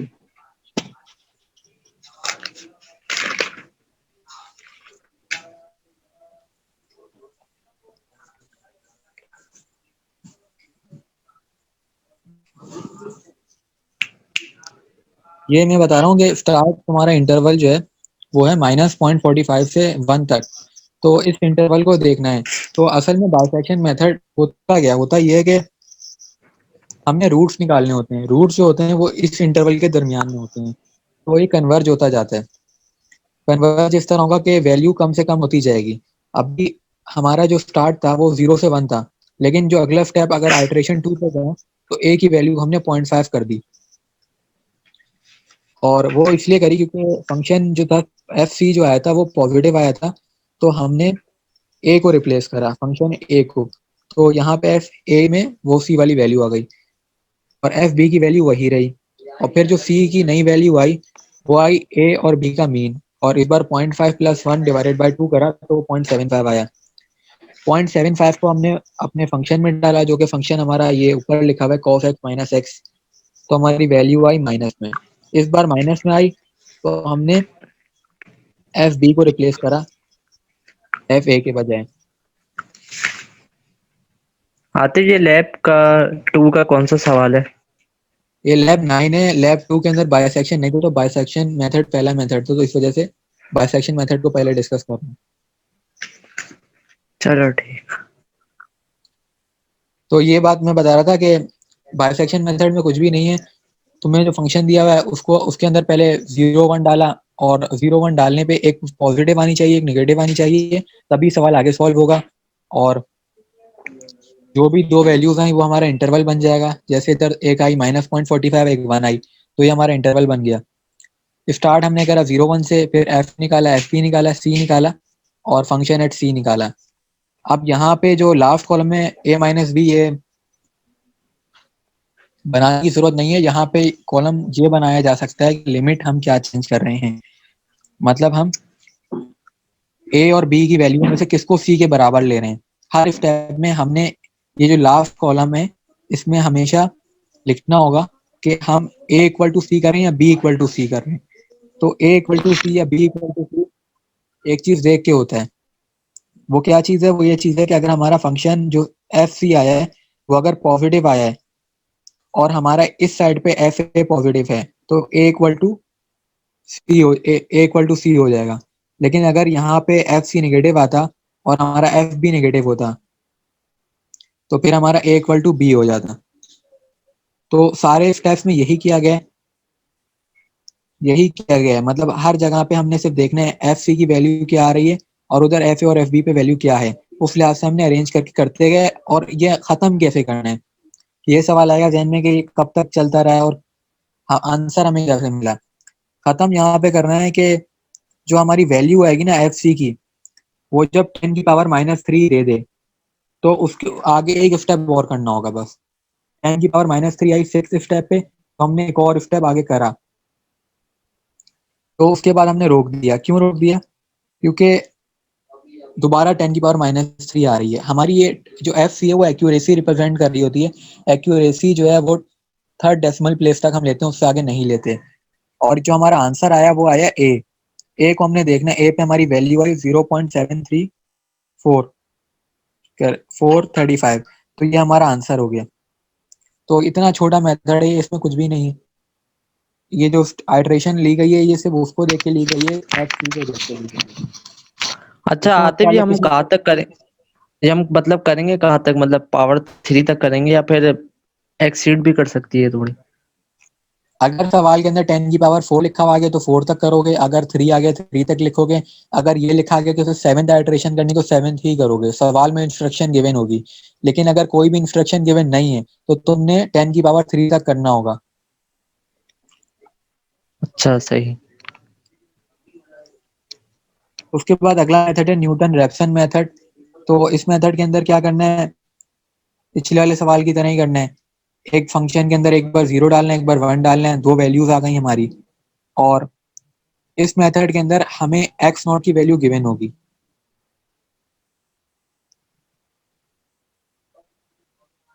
अच्छा, गिवन होती है लेकिन इस सवाल में गिवन नहीं है। जिस तरह इस सवाल में ये 0 1 गिवन नहीं है, उस तरह यहाँ पे एक्स नॉट भी गिवन नहीं है। जबकि जितने न्यूटन रैप्सन मेथड के सवाल हैं उनमें गिवन होती है, इधर नहीं है, तो हमने खुद से 1 ले लेनी है जब गिवन नहीं होती। उसके बाद न्यूटन रैप्सन मेथड का फॉर्मूला क्या है? फॉर्मूला ये xn+1 is equal to xn minus fxn और फिर डेरिवेटिव आतिफ ऑफ आतिफ fx। हाँ, आतिफ, ये वाली चीज समझा, 1 वाली तुमने वैल्यू ली है तो जरूरी है कि हर बार ही 1 लेंगे हम? अगर नहीं गिवन हुई पेपर में फॉर एग्जाम्पल, तो 1 के अलावा कोई वैल्यू ले सकते हैं या फिर सिर्फ 1 ही लेंगे, या 0 1 में से कोई लेंगे? देखो वो पिछले वाले सवाल के अंदर हमने लिया खुद से 0 1, क्योंकि इस मेथड में दो वैल्यू ली जाती हैं, तो एक 0 ले ली, एक 1 ले ली। लेकिन अगले वाले सवाल कोई के सी भी अंदर दो हो सकती है। मैं बोल रहा हूँ अगर ज्यादातर सवालों में गिवन होगी, पेपर में गिवन होने का चांस ज्यादा है। लेकिन अच्छा इस सवाल के अंदर नई गिवन थी, तो हमने जब भी नई गिवन होंगी तो खुद से 0 1 लेनी है बाइसेक्शन के लिए, और न्यूटन रैप्सन मेथड के लिए 1 लेनी है खुद से। ठीक। तो ये चीज याद रखने वाली कि जब गिवन नहीं है तो खुद से 1 ली जाती है। 0 तो नहीं लेंगे, 0 पे क्या आंसर आएगा हमारा। कम से कम कोई ऐसी वैल्यू लें जो कि वैल्यू हो। तो अब हमने 1 ले ली। अब फॉर्मूला देखो ऊपर जो लिखा हुआ है, ये फॉर्मूला में कुछ भी नहीं है क्या? एक्स एन का मतलब है कि हम एन कोई भी नंबर ले रहे हैं, ठीक है, नंबर ले रहे हैं। तो हमने स्टार्ट कहाँ से करा? 0 से करा। तो जब हमने एक्स एन पे 0 रखा तो एक्स 0 + 1 क्या होगा? 1 होगा। तो वो फिर एक्स 1 बन गया। और एक्स एन जो है वो 0 था, तो एक्स नॉट आ गया। और उसके बाद एफ एक्स नॉट और derivative of x F x not. तो इधर क्या था हमारा? कॉस था, कॉस के अंदर एक्स नॉट रखा, मतलब फंक्शन जो था ऊपर कॉस एक्स माइनस एक्स था, तो cos x not minus x not रखा, और कॉस का डेरिवेटिव माइनस साइन आता है, तो माइनस साइन एक्स नॉट आ गया। और उधर एक्स का डेरिवेटिव 1 आता, तो इसलिए इधर 1 आ गया। तो इन सब के अंदर वैल्यू हमने डाली 1 एक्स नॉट की, तो हमें x1 की वैल्यू मिल गई। अब ये सिर्फ ये यहाँ तक किसी को समझ आ गई तो आगे भी उसी तरह ही चला है। क्यों? क्योंकि आगे क्या हो गया? x2 हो गया, तो x2 के बाद हमने अपने फॉर्मूले में x नॉट की जगह x1 लिख दिया सिंपल। और x1 की वैल्यू हमारी आई थी 0.75, और इसी तरह x3। अब न्यूटन रैप्सन मेथड में एडवांटेज ये है कि ये हमें 3 स्टेप में आंसर देता है। अभी ये हमारा आंसर दे रहा है, कैसे पता चला कि 3 स्टेप में करेक्ट आंसर है? इसकी पहचान ये कि जब हमारा आंसर सेम आने लग जाए तो हमने रुक जाना है। दूसरे स्टेप पे हमारा जो आंसर है वही आंसर हमारा तीसरे स्टेप पे भी आ गया, तो हमने समझ जाना है कि अब बस रुक जाना है, यही हमारा असल आंसर है। तो यहाँ पे हमारा ये आंसर आ गया न्यूटन रैप्सन मेथड का। इससे पहले लैब 2 के अंदर भी न्यूटन रैप्सन मेथड लगा है, वो भी इसी तरीके से लगा है। और न्यूटन रैप्सन मेथड में बाइसेक्शन मेथड की तरह तुम्हें लाइंस नहीं बनानी, कॉलम्स नहीं बनाने, इसमें इस तरीके से काम होता है। क्वेश्चन लिखा हुआ था कि how many solutions are there, तो सॉल्यूशन हमने किस तरीके से बताया कि ये बताने कि कौन से स्टेप पर हमारा आंसर आया। तो हमने बता दिया कि 7th आइटरेशन पर आंसर आ गया हमारा, और न्यूटन मेथड पे हमारा 3rd स्टेप पर ही आ गया था। तो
मेरे उस मोबाइल में ना बार बार स्क्रीन रिकॉर्ड कैंसिल हो रही, तो मैंने इसकी इधर से शेयर कर रहा हूँ लैपटॉप से अब।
तो वाला सवाल खत्म हो गया था। उसके बाद अगले सवाल में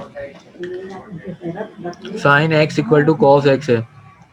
तो इसमें हमने किया है कि मूव कर दिए कॉस को उस तरफ जीरो के इक्वल लाने के लिए फंक्शन को, और इधर भी हमें वैल्यू नहीं थी, गिवन नहीं थी, तो हमने 0 1 ले ली और फिर वो वैल्यू पुट करी हमने f0 और f1। तो दो वैल्यूज आ गई। अब दोनों में एक पॉजिटिव एक निगेटिव आ रही है, तो ये सोल्यूशन एग्जिस्ट करता है। उसके बाद हमने शुरू करा 1 और 0 से, उसी तरह फिर एफ ए, एफ बी, सी और एफ सी। और फिर यहाँ पे जो आखिरी स्टेप है, यहाँ पे वही चीज़ लिखनी है तुमने कि सी अब किसके बराबर लिया हमने। तो एफ सी हमारा नेगेटिव आ रहा है, उधर एफ ए नेगेटिव है, तो हमने सी इक्वल टू ए कर दिया। जो सी की वैल्यू थी वो ए के बराबर हो गई। तो सी यहाँ पर 0.5 था, तो ये ए के बराबर हो गया 0.5। उसके बाद आगे एफ ए, एफ बी निकाला और एफ सी निकाला। तो अब यहाँ पे फिर नेगेटिव आया, तो फिर ये जो सी है वो उसके बराबर हो गया ए के। तो इस तरह ये सारा चलता रहा। एंड में इधर हमने आंसर निकाला है। तो यहाँ पे 10 की पावर 3 आ गया था, लेकिन उसके बाद अगले स्टेप पे 3 नहीं आया, जिसकी वजह से हमने आगे एक और स्टेप करा और एंड में हमारे आंसर तीनों सेम आ रहे हैं। तो इसका मतलब ये था कि हमारा 7 तक आंसर आ गया था, लेकिन एक स्टेप एक्स्ट्रा कर दिया मैंने। तो इस वजह से मैंने इसके एंड में यही लिखा है कि जो हमारा आंसर है वो 7th स्टेप पर आए। 8 तक नहीं करना था, 7 पर ही हमारा सही आंसर आ रहा था। उसके बाद न्यूटन रैप्सन मेथड है। न्यूटन रैप्सन मेथड में क्या करना है? अच्छा, तो इसमें ये पहले वाला था, इसमें ये गिवन था कि हमें 7 ऑल्ट्रेशन करनी है। नहीं, गिवन नहीं था, लेकिन हमें आंसर निकालना होता। तो आंसर की पहचान क्या होती है कि आंसर हमारा सेम आने लग जाते हैं। रैप्सन मेथड में भी यही होता है, बाइसेक्शन में भी यही होता है। जो ए की वैल्यू है ना, वही हमारा आंसर होता है। तो वो कहाँ पर होता है आंसर? वो हमारा 10 की पावर -3 पर होता है। लेकिन 10 की पावर -3 जब सेकंड टाइम का आ जाए, तो सेकंड टाइम नहीं आई वैल्यू ना यहाँ पर 10 की पावर, सेकंड टाइम पे आ रहा है 0. सेकंड स्टेप पे हमारा आ रहा है 0.016। तो हमने कंफर्मेशन के लिए एक और करा, तो फिर हमारी 2 बार वैल्यू ए की तो सेम रही, लेकिन थर्ड स्टेप पे। तो कहने का मकसद है कि आंसर जो है ना, हमने एक स्टेप एक्स्ट्रा कर लेंगे तो अपनी सेफ साइड के लिए बेहतर है कि हमें कंफर्म हो जाएगा कि आंसर यही आ रहा है। ठीक।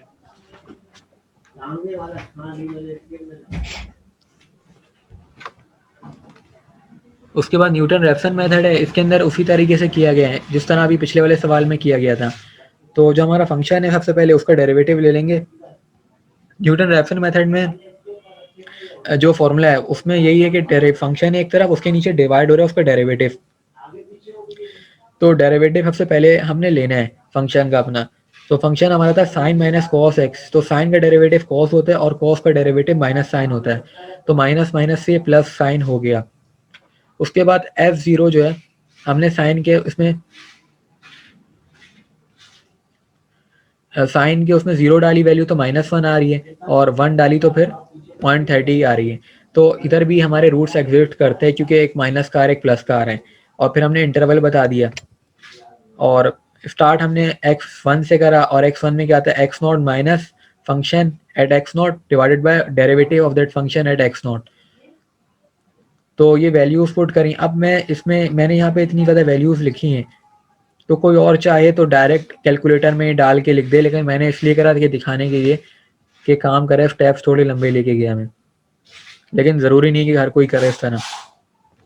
उस तरह x1 की वैल्यू आ गई, फिर अगले स्टेप में वो जो हमारा x0 था उसकी जगह x1 कर दिया। तो ये उसी तरह ही हुआ है, और इसमें भी आंसर हमारा जो आया है वो थर्ड स्टेप पर आ गया है सेम। सेकंड पे x2 और x3 की वैल्यू सेम आ गई, तो हमारा आंसर यही हो गया। अब उसके बाद ये दोबारा सवाल किया गया था इस सवाल में भी कि कितने स्टेप पर हमारा आंसर आया। तो हमने बाइसेक्शन में 7 पर आ गया था, और इसके अंदर थर्ड स्टेप पर आ गया था। और अगला सवाल ये है कि अब ये लिग्रांज इंटरपोलेशन मेथड है ये। तो ये मेथड, इस मेथड में करना ये होता है, ये मेथड आसान है ये फॉर्मूला देख के लग रहा होगा कि क्या हुआ है। तो इसमें होता ये है कि तुम्हें ऊपर पॉइंट्स दिए हुए हैं, पॉइंट्स की फॉर्म में दिया हुआ है, लेकिन कुछ जगहों पे टेबल की फॉर्म में आता है। टेबल की फॉर्म में इस तरह आता है कि तुम्हारा पहली वैल्यू होगी एक्स की, दूसरी होगी वाई की। तो तुम्हारा समझो कि 0,0 मतलब एक्स वाई तुम्हें दिया हुआ है, फिर 1,0 भी तुम्हारा एक्स वाई, इस तरह करके तुम्हारे 5 वैल्यू बन रही हैं एक्स वाई की। तो स्टार्ट तुमने किस तरीके से करना है, स्टार्ट में लिखना है एक्स, सबसे पहले एक्स, एक्स माइनस, पहले अब x माइनस 1 क्यों लिखा गया है यहाँ पे, हमने करना ये कि ऊपर वाली जो वैल्यू हैं उनमें x की वैल्यू को टारगेट करना है अपने सामने। मतलब फर्स्ट वैल्यू जो हर एक ब्रैकेट में वो हमारी x की वैल्यू है, तो हमने उसको लिखना है। तो हमने पहली चीज है 0,0, पहले स्टेप में हमने उसको छोड़ दिया, उसको हमने नहीं कंसीडर करा। हमने करा किसको, दूसरी चीज से करा जो कि 1,0 है। तो x माइनस 1, फिर x माइनस 3/2, फिर x माइनस 2, फिर x माइनस 5/2। तो इस तरीके से हमने फॉर्मूला फॉर्म करा। फिर डिवीजन में हमने क्या करा, डिवीजन में जिस चीज को हमने इग्नोर करा था उसको x की जगह लिख दिया। हमने इग्नोर करा था 0 को, तो 0-1, 0-3/2, 0-2, 0-5/2। तो ये हमारा L1 बन गया। L1, L2, L3, L4, L5। ये इसका मतलब क्या है, इसका मतलब ये है कि जिस तरह हमने टेलर सीरीज पढ़ी थी, तो टेलर सीरीज में पॉलिनोमियल होते थे। तो first polynomial, first degree polynomial, second degree, third degree, fourth. तो इस तरह ये लिग्रांज फॉर्मूला जो है इसके पॉलिनोमियल इस तरीके से बनते हैं। तो फर्स्ट डिग्री, फर्स्ट के लिए हमने बनाया, अब सेकंड के लिए हमने क्या करना है, सेकंड के लिए हमने सेकंड को इग्नोर करना है। फर्स्ट के लिए फर्स्ट को इग्नोर करा, सेकंड के लिए सेकंड को इग्नोर करेंगे। इग्नोर करने का मतलब ये होता है कि एक्स माइनस 0 लिखा हमने इस दफा, और 1 वाले को इग्नोर कर दिया। हम डायरेक्ट पे चलेगा x माइनस 3/2 पे, फिर x माइनस 2, फिर x माइनस 5/2, और जिसको हमने इग्नोर करा वो नीचे x की जगह रिप्लेस हो गया। तो इसी तरह ये सारे 5 के 5 में हुआ। अच्छा, अब दूसरी बात ये है कि यहाँ पे मल्टीप्लाई भी होता है। मतलब ये तुम्हें फॉर्म मैंने बताई, आगे मल्टीप्लाई का साइन भी तुम्हें नजर आ रहा होगा, मल्टीप्लाई बाय 0। तो मल्टीप्लाई बाय 0 का मतलब ये है कि y जो हमारा y है उससे मल्टीप्लाई करना है हमने, जिस चीज को हमने इग्नोर करा है उसके y से हमने मल्टीप्लाई करना है। तो अब इससे हमें फायदा ये हो गया कि इस सवाल में हमें इससे एडवांटेज हो गया कि y देखो तुम, हमें 4 0 मिले में, तो हमारे 4 वैल्यू 0 हो जाएंगी 0 से मल्टीप्लाई होके। तो हमारा सिर्फ जो थर्ड डिग्री है वही आगे जाके सॉल्व होगा, बाकी सारे 0 हो जाएंगे। अगर ये सोचा जाए कि ये 0 नहीं होते तो कितना लंबा सवाल जाता है, ये बहुत मुश्किल हो जाती है हमारे लिए। लेकिन ये आसानी हो गई कि 4 0 होगा, सिर्फ एक को आगे सॉल्व करना है। अब उस एक को आगे सॉल्व किया गया, तो सॉल्व मैंने जो है किस तरीके से करा। सर ये वाला सुनो, ये वाला स्टेप दोबारा बताना, ये जो मल्टीप्लाई वाला है ये चीज समझनी है कि जिसको निगलेक्ट कर रहे हैं। वैसे तो हम जो जो निगलेक्ट करते हैं उसको डिवीजन में भी तो ला देते हैं हम लोग एक्स की जगह, जैसे हमने शुरू में देखो 0 को निगलेक्ट हम किया तो फिर एक्स की जगह हम एक्स को ला रहे थे। हमने निगलेक्ट दो चीजें करी है ना, एक्स वाई दोनों करा है, मतलब पूरा एक ब्रैकेट हमने निगलेक्ट कर दिया। ठीक है, तो हमने एक्स की जगह एक्स सही। को तो डाल दिया, लेकिन वाई कहाँ जाएगा, वाई मल्टीप्लाई होगा। वाई जो होगा वो मल्टीप्लाई होगा ना, हमारा जो ब्रैकेट है उसमें दो वैल्यू है एक्स और वाई। तो एक्स की जगह तो हमने नीचे डिवाइड में लिख दिया 0 0 जो था, फिर मल्टीप्लाई बाय वाई करेंगे। इस दफा पहले वाले में वाई भी 0 था तो वो मल्टीप्लाई बाय 0 हो गया।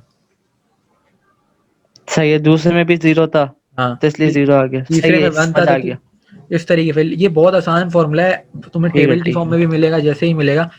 तो इसमें कुछ भी नहीं है ठीक ऐसा। है, सही। आगे जो तुम्हारी वैल्यू थी जो जिसमें 1 आ रहा था उसको आगे सॉल्व किया गया। सॉल्व इस तरीके से किया गया जिस तरह मैट्रिक के सवाल होते थे, फैक्टराइजेशन हो गया या मल्टीप्लिकेशन हो गया, अलजेब्रा जैसे कहते हैं। तो सॉल्व इसको उस तरीके से किया गया। तो सॉल्व इसमें क्या किया, 3 जो है वो रेसिप्रोकल में, तो 3 समझो कि हमने बाहर कॉमन ले लिया, मतलब बाहर रख लिया, और बाकी सारी वैल्यूज को मल्टीप्लाई करके हमने सॉल्व करा है। तो ये मैं एक्सप्लेन नहीं करूंगा, ये हर एक को आता होगा कि किस तरीके से हम सॉल्व करते हैं मल्टीप्लिकेशन करके। तो ये लैब 9 हो गई। अब मैं लैब 8 भी कर देता हूँ कि, लेकिन मीटिंग का ना टाइम खत्म होने वाला है, तो मैं दोबारा मीटिंग स्टार्ट करूंगा एंड करके। ठीक है, ठीक है।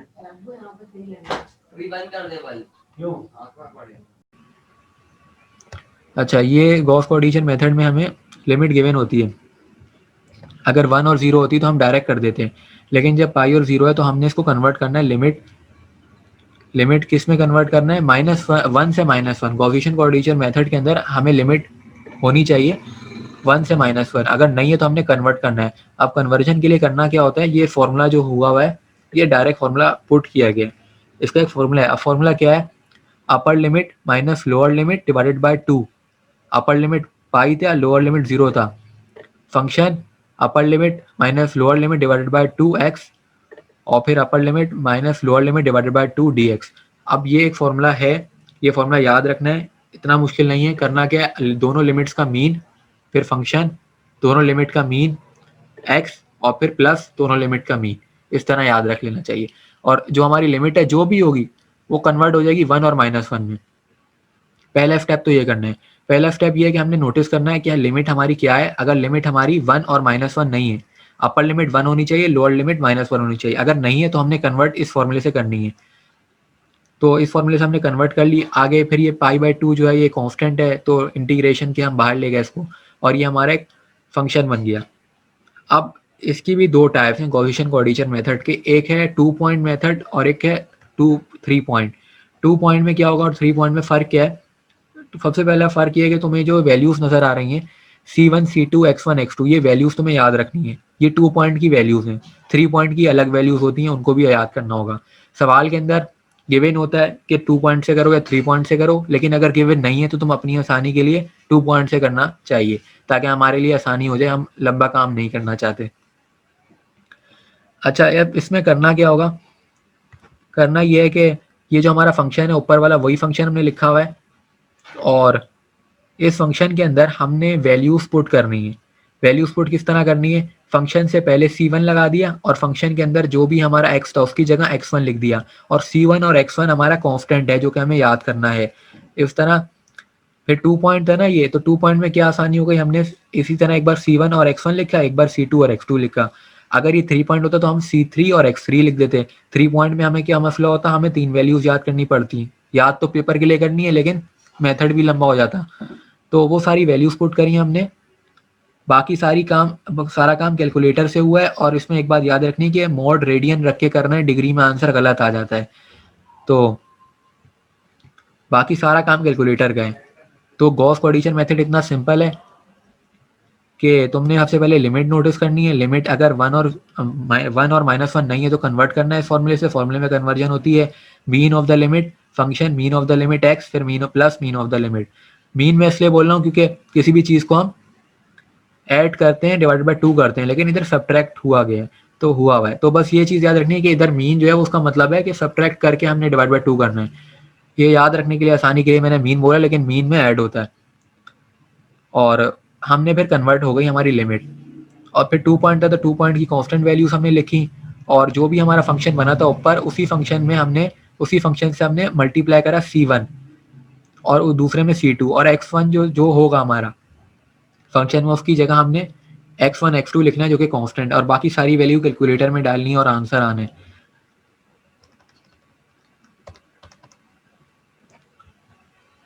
उसके बाद ये सवाल दिया हुआ है। अब इस सवाल में बोला गया है कि हमने यहाँ पे सारे मेथड्स यूज करने, जिसके अंदर ट्राइपोसाइडल रूल भी लग रहा है और सिम्पसन्स रूल भी लग रहा है। सिम्पसन्स 1/3 और 1/।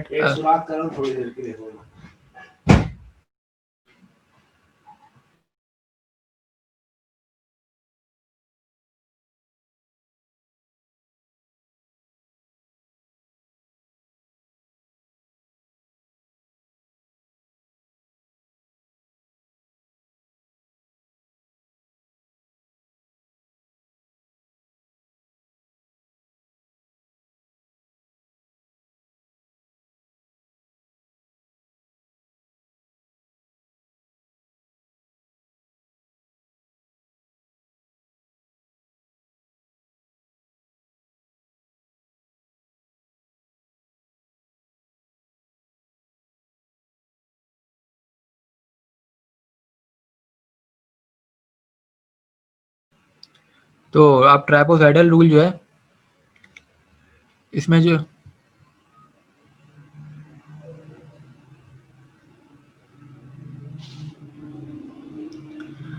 अच्छा, कोऑर्डिनेशन मेथड हो गया वो।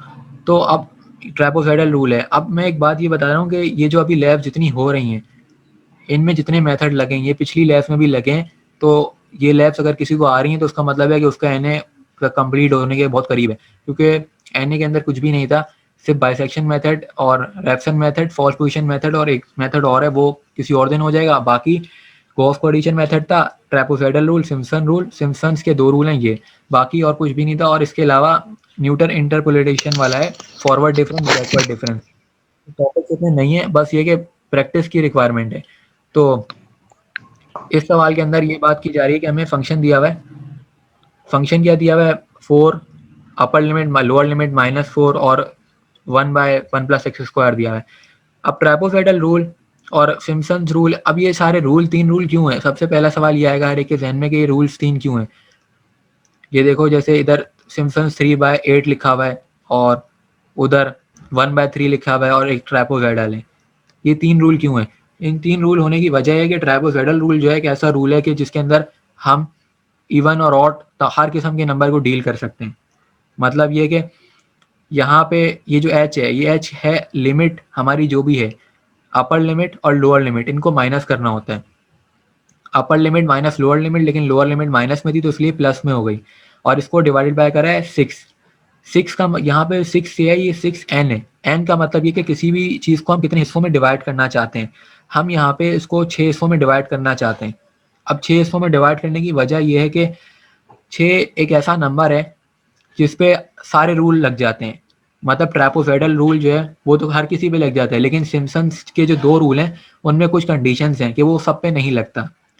मतलब n की वैल्यू मैटर करती है उसमें, लेकिन अगर हम 6 वैल्यू लेंगे, ये चीज़ एक शॉर्टकट के तौर पे है, वरना कुछ लोग होंगे जो कि n की वैल्यू सिम्पसन के लिए अलग लेंगे और ट्रैपोसॉइडल के लिए अलग लेंगे और हर रूल के लिए अलग लेंगे, और उनको ज़्यादा काम करना पड़ेगा। तो काम आसान करने के लिए एक ही वैल्यू ले लेनी चाहिए, ताकि हम एक ही बार ये x1 x6 तक कैलकुलेट कर लें और y से 6 तक कर लें, और फिर यही वैल्यूज हम तीनों फॉर्मूलेस में लगा दें ताकि हमारा काम आसान हो जाए और गलती का चांस भी कम हो।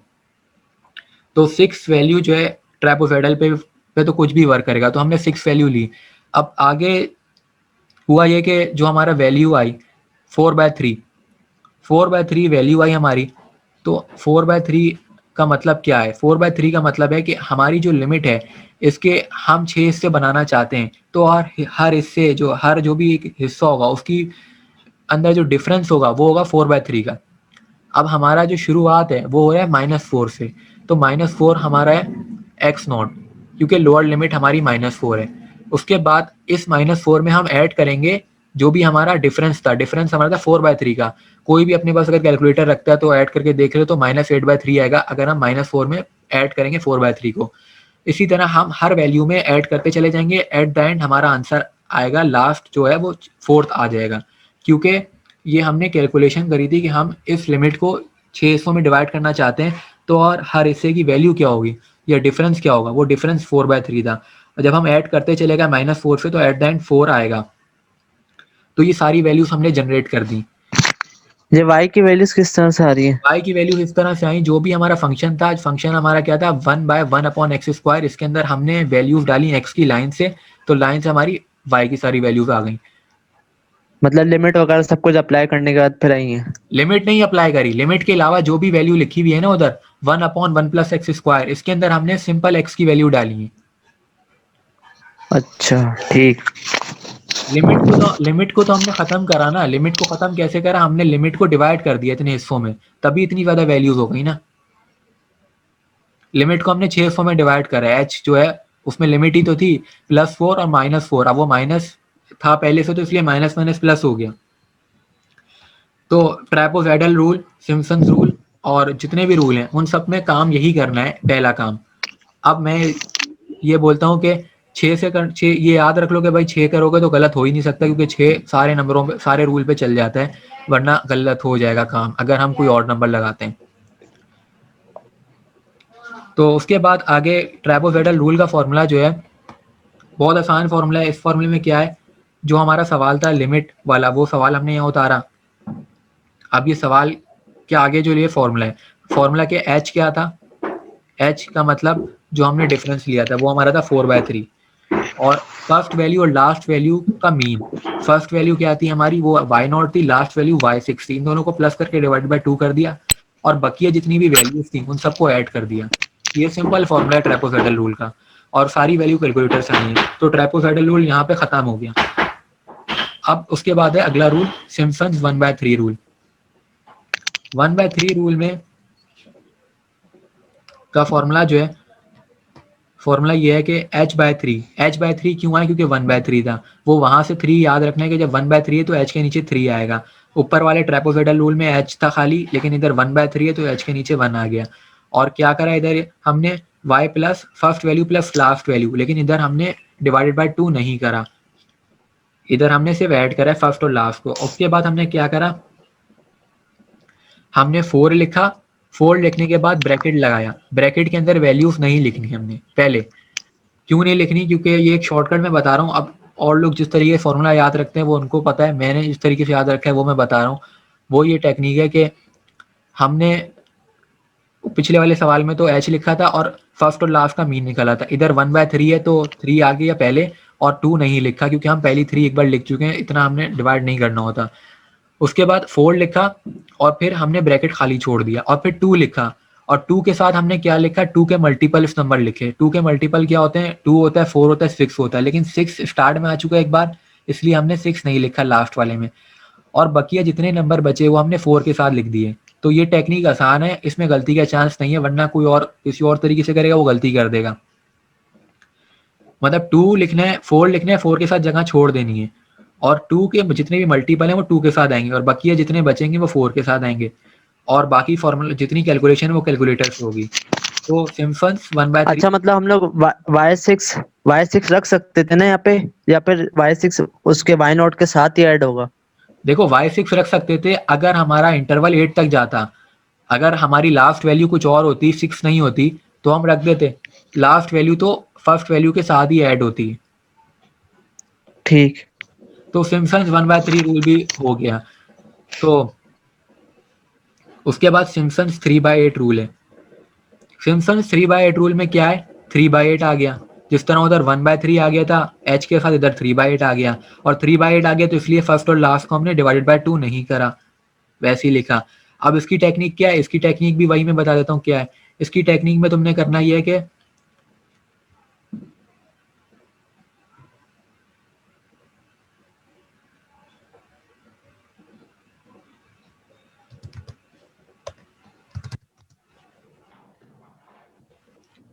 अच्छा, इसकी टेक्निक ये है कि सिम्पसन्स 3/8 रूल की टेक्निक ये है कि तुमने 2 मतलब 3 लिखना है। ऊपर वाले में 4 लिखा था, इसमें तुमने 3 लिखना है, 3 लिखना है और जगह खाली छोड़ देनी है और 2 के साथ मल्टीपल ऑफ 3 आएंगे।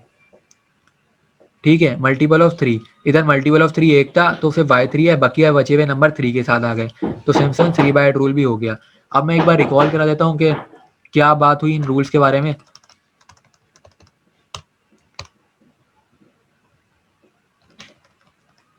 तो देखो सवाल, इस सवाल में हमें बोला गया कि जो भी मेथड इस सवाल पे लग सकते हैं वो लगा दो।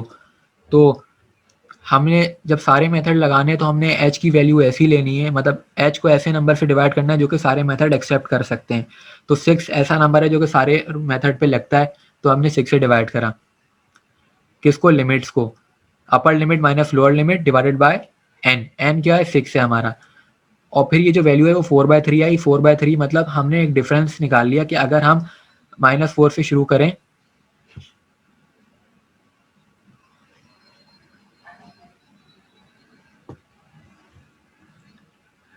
तो -4 से शुरू करें तो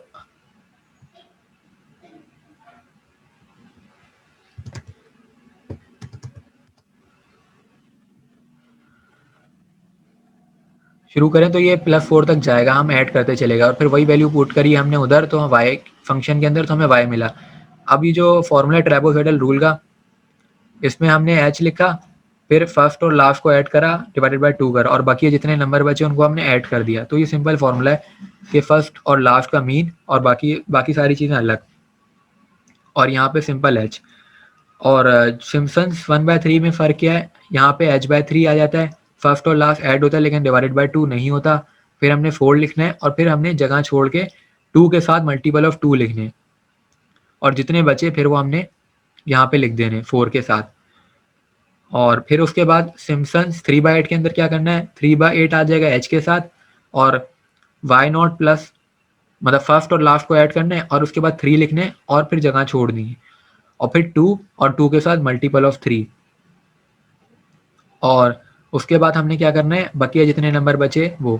अब मैं तुम्हें इसकी वजह बता देता हूँ कि 2 के साथ मल्टीपल ऑफ 3 क्यों आए, और ऊपर वाले सवाल में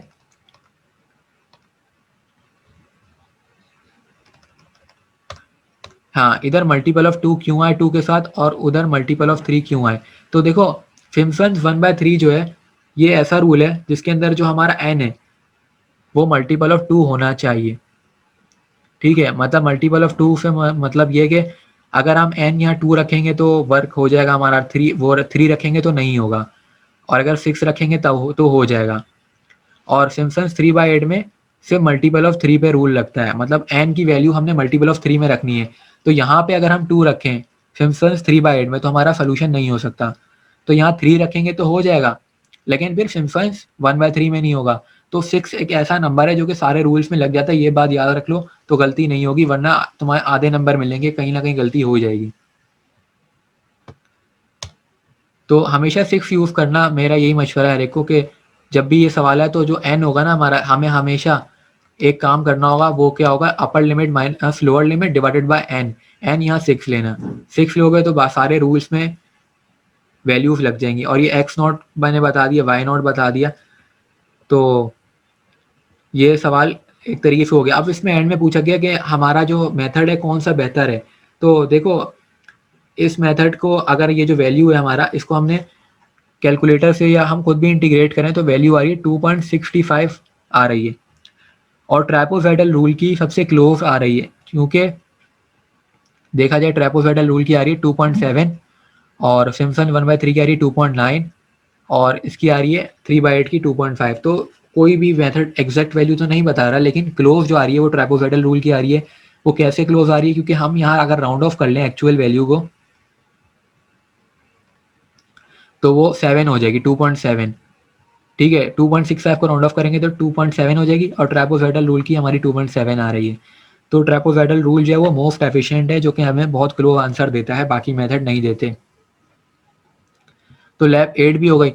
तो अगर अभी तुम लोग बोलो लैब एक और कर लेते हैं, वरना अगर थक गए हो तो फिर छोड़ देते हैं।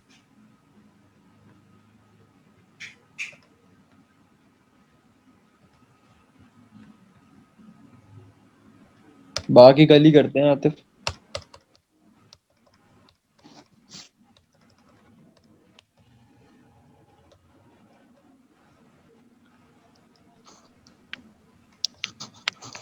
सुबह में कोई रख लेते लैब 2 या लैब सुबह तुम 3 लोग वगैरह। उठते नहीं हो ना, ये मसला है यार।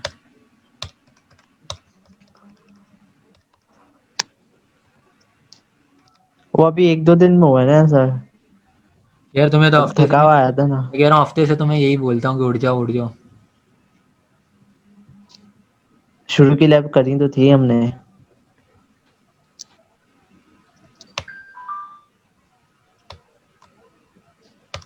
चलो ये टाइम रख लेना फिर।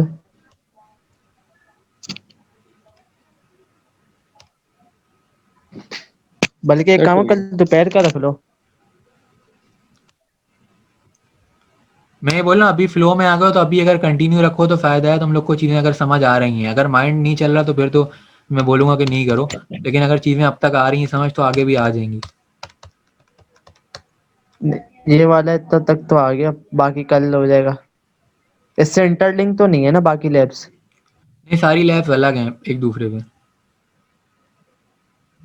अच्छा यूं कहा जाए कि लैब 2 और लैब 9 थोड़ी बहुत इंटरलिंक है एक दूसरे से, जैसे फॉर्मूला वाइज।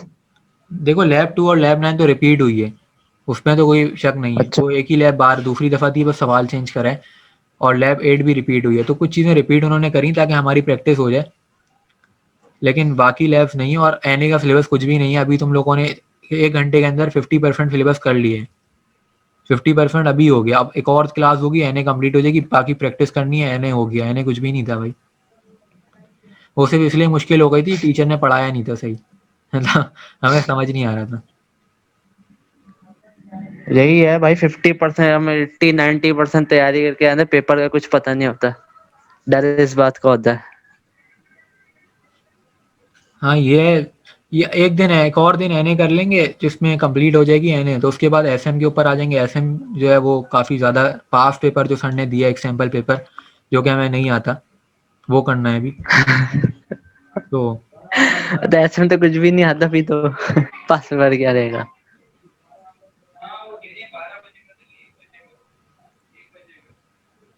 एक और दिन एनए रख के कंप्लीट कर लेते हैं, और ना फिर इसी टाइम कल रख लेते हैं एनए एक और दिन, ताकि कंप्लीट हो जाए ये।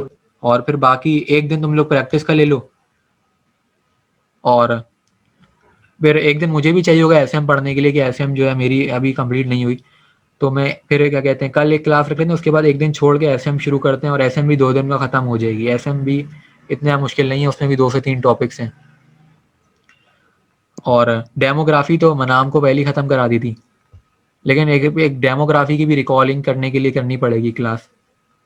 डेमो यार, डेमो हो जाएगा। असल में ये चीज थी, एनए और एसएम ने थोड़ा वो कर रहा था, बाकी एक प्रोबेबिलिटी है, उसको थोड़ा करना है। प्रोबेबिलिटी तो जिसको भी समझाए वो बोलता है नहीं आती, फिर एंड में यही बोलता है रट्टा लगा लो, आपको नहीं आ रही समझ तो। यार रट्टे से करेंगे क्या, समझ आनी चाहिए ना। मैं यही बोल रहा हूँ ना, मैं तो समझा रहा हूँ, सामने वाला बोल रहा है कि नहीं आ रही, तो मैं क्या कर सकता हूँ। चलो एक एनए और एसएम हो जाए ना, तो फिर वो प्रोबेबिलिटी की तरफ आते हैं। प्रोबेबिलिटी में 10 में से 5 सवाल करने होते हैं, प्रोबेबिलिटी हो जाएगी। असल मसला था प्रैक्टिस वाली चीज़ों का, क्योंकि प्रोबेबिलिटी में रट्टा रट्टा, अगर गैप तो नहीं होने वाले पेपर में, ये बात हर कोई सुन ले कि गैप नहीं मिलेगा। 15 को पेपर ख़त्म हो जाएंगे, 15 तारीख को। और अगर 5 से शुरू होते हैं तो 10 दिन के अंदर हमारे 6 पेपर होंगे, तो गैप नहीं होने वाले। तो अभी 15 दिन हैं सिर्फ हमारे पास तैयारी की।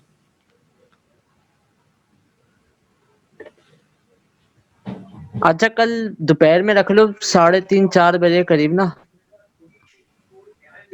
यार अवेलेबल की बात है, 3:30। सारे बंदे अगर अवेलेबल हो तो फिर रख लें। इस तरह के लिए एक बंदा हो तो फिर फायदा औरों का नुकसान है ना, रिकॉर्डिंग को ही देखना पसंद। यार असल में मैं रात को थोड़ा देर से आऊंगा ना, कल रात 10 बजे के बाद से आऊंगा सर से।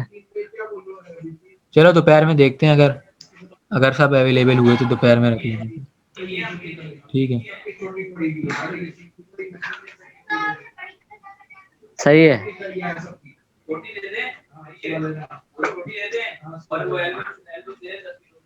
ठीक है, अभी इसकी प्रैक्टिस कर लो जो हो गया है, ताकि ये भूले नहीं कोई भी, क्योंकि आप भूल गए तो समझो आज का जो टाइम लगा है वो ज़ाया हुआ है। ये इसी तरह है कि हम यूनिवर्सिटी रोज़ गए थे लेकिन प्रैक्टिस नहीं करी, तो वो सारा टाइम ज़ाया हुआ है हमारा।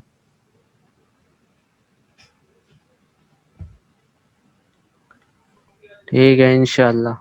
ठीक है, ओके, खुदा हाफिज़।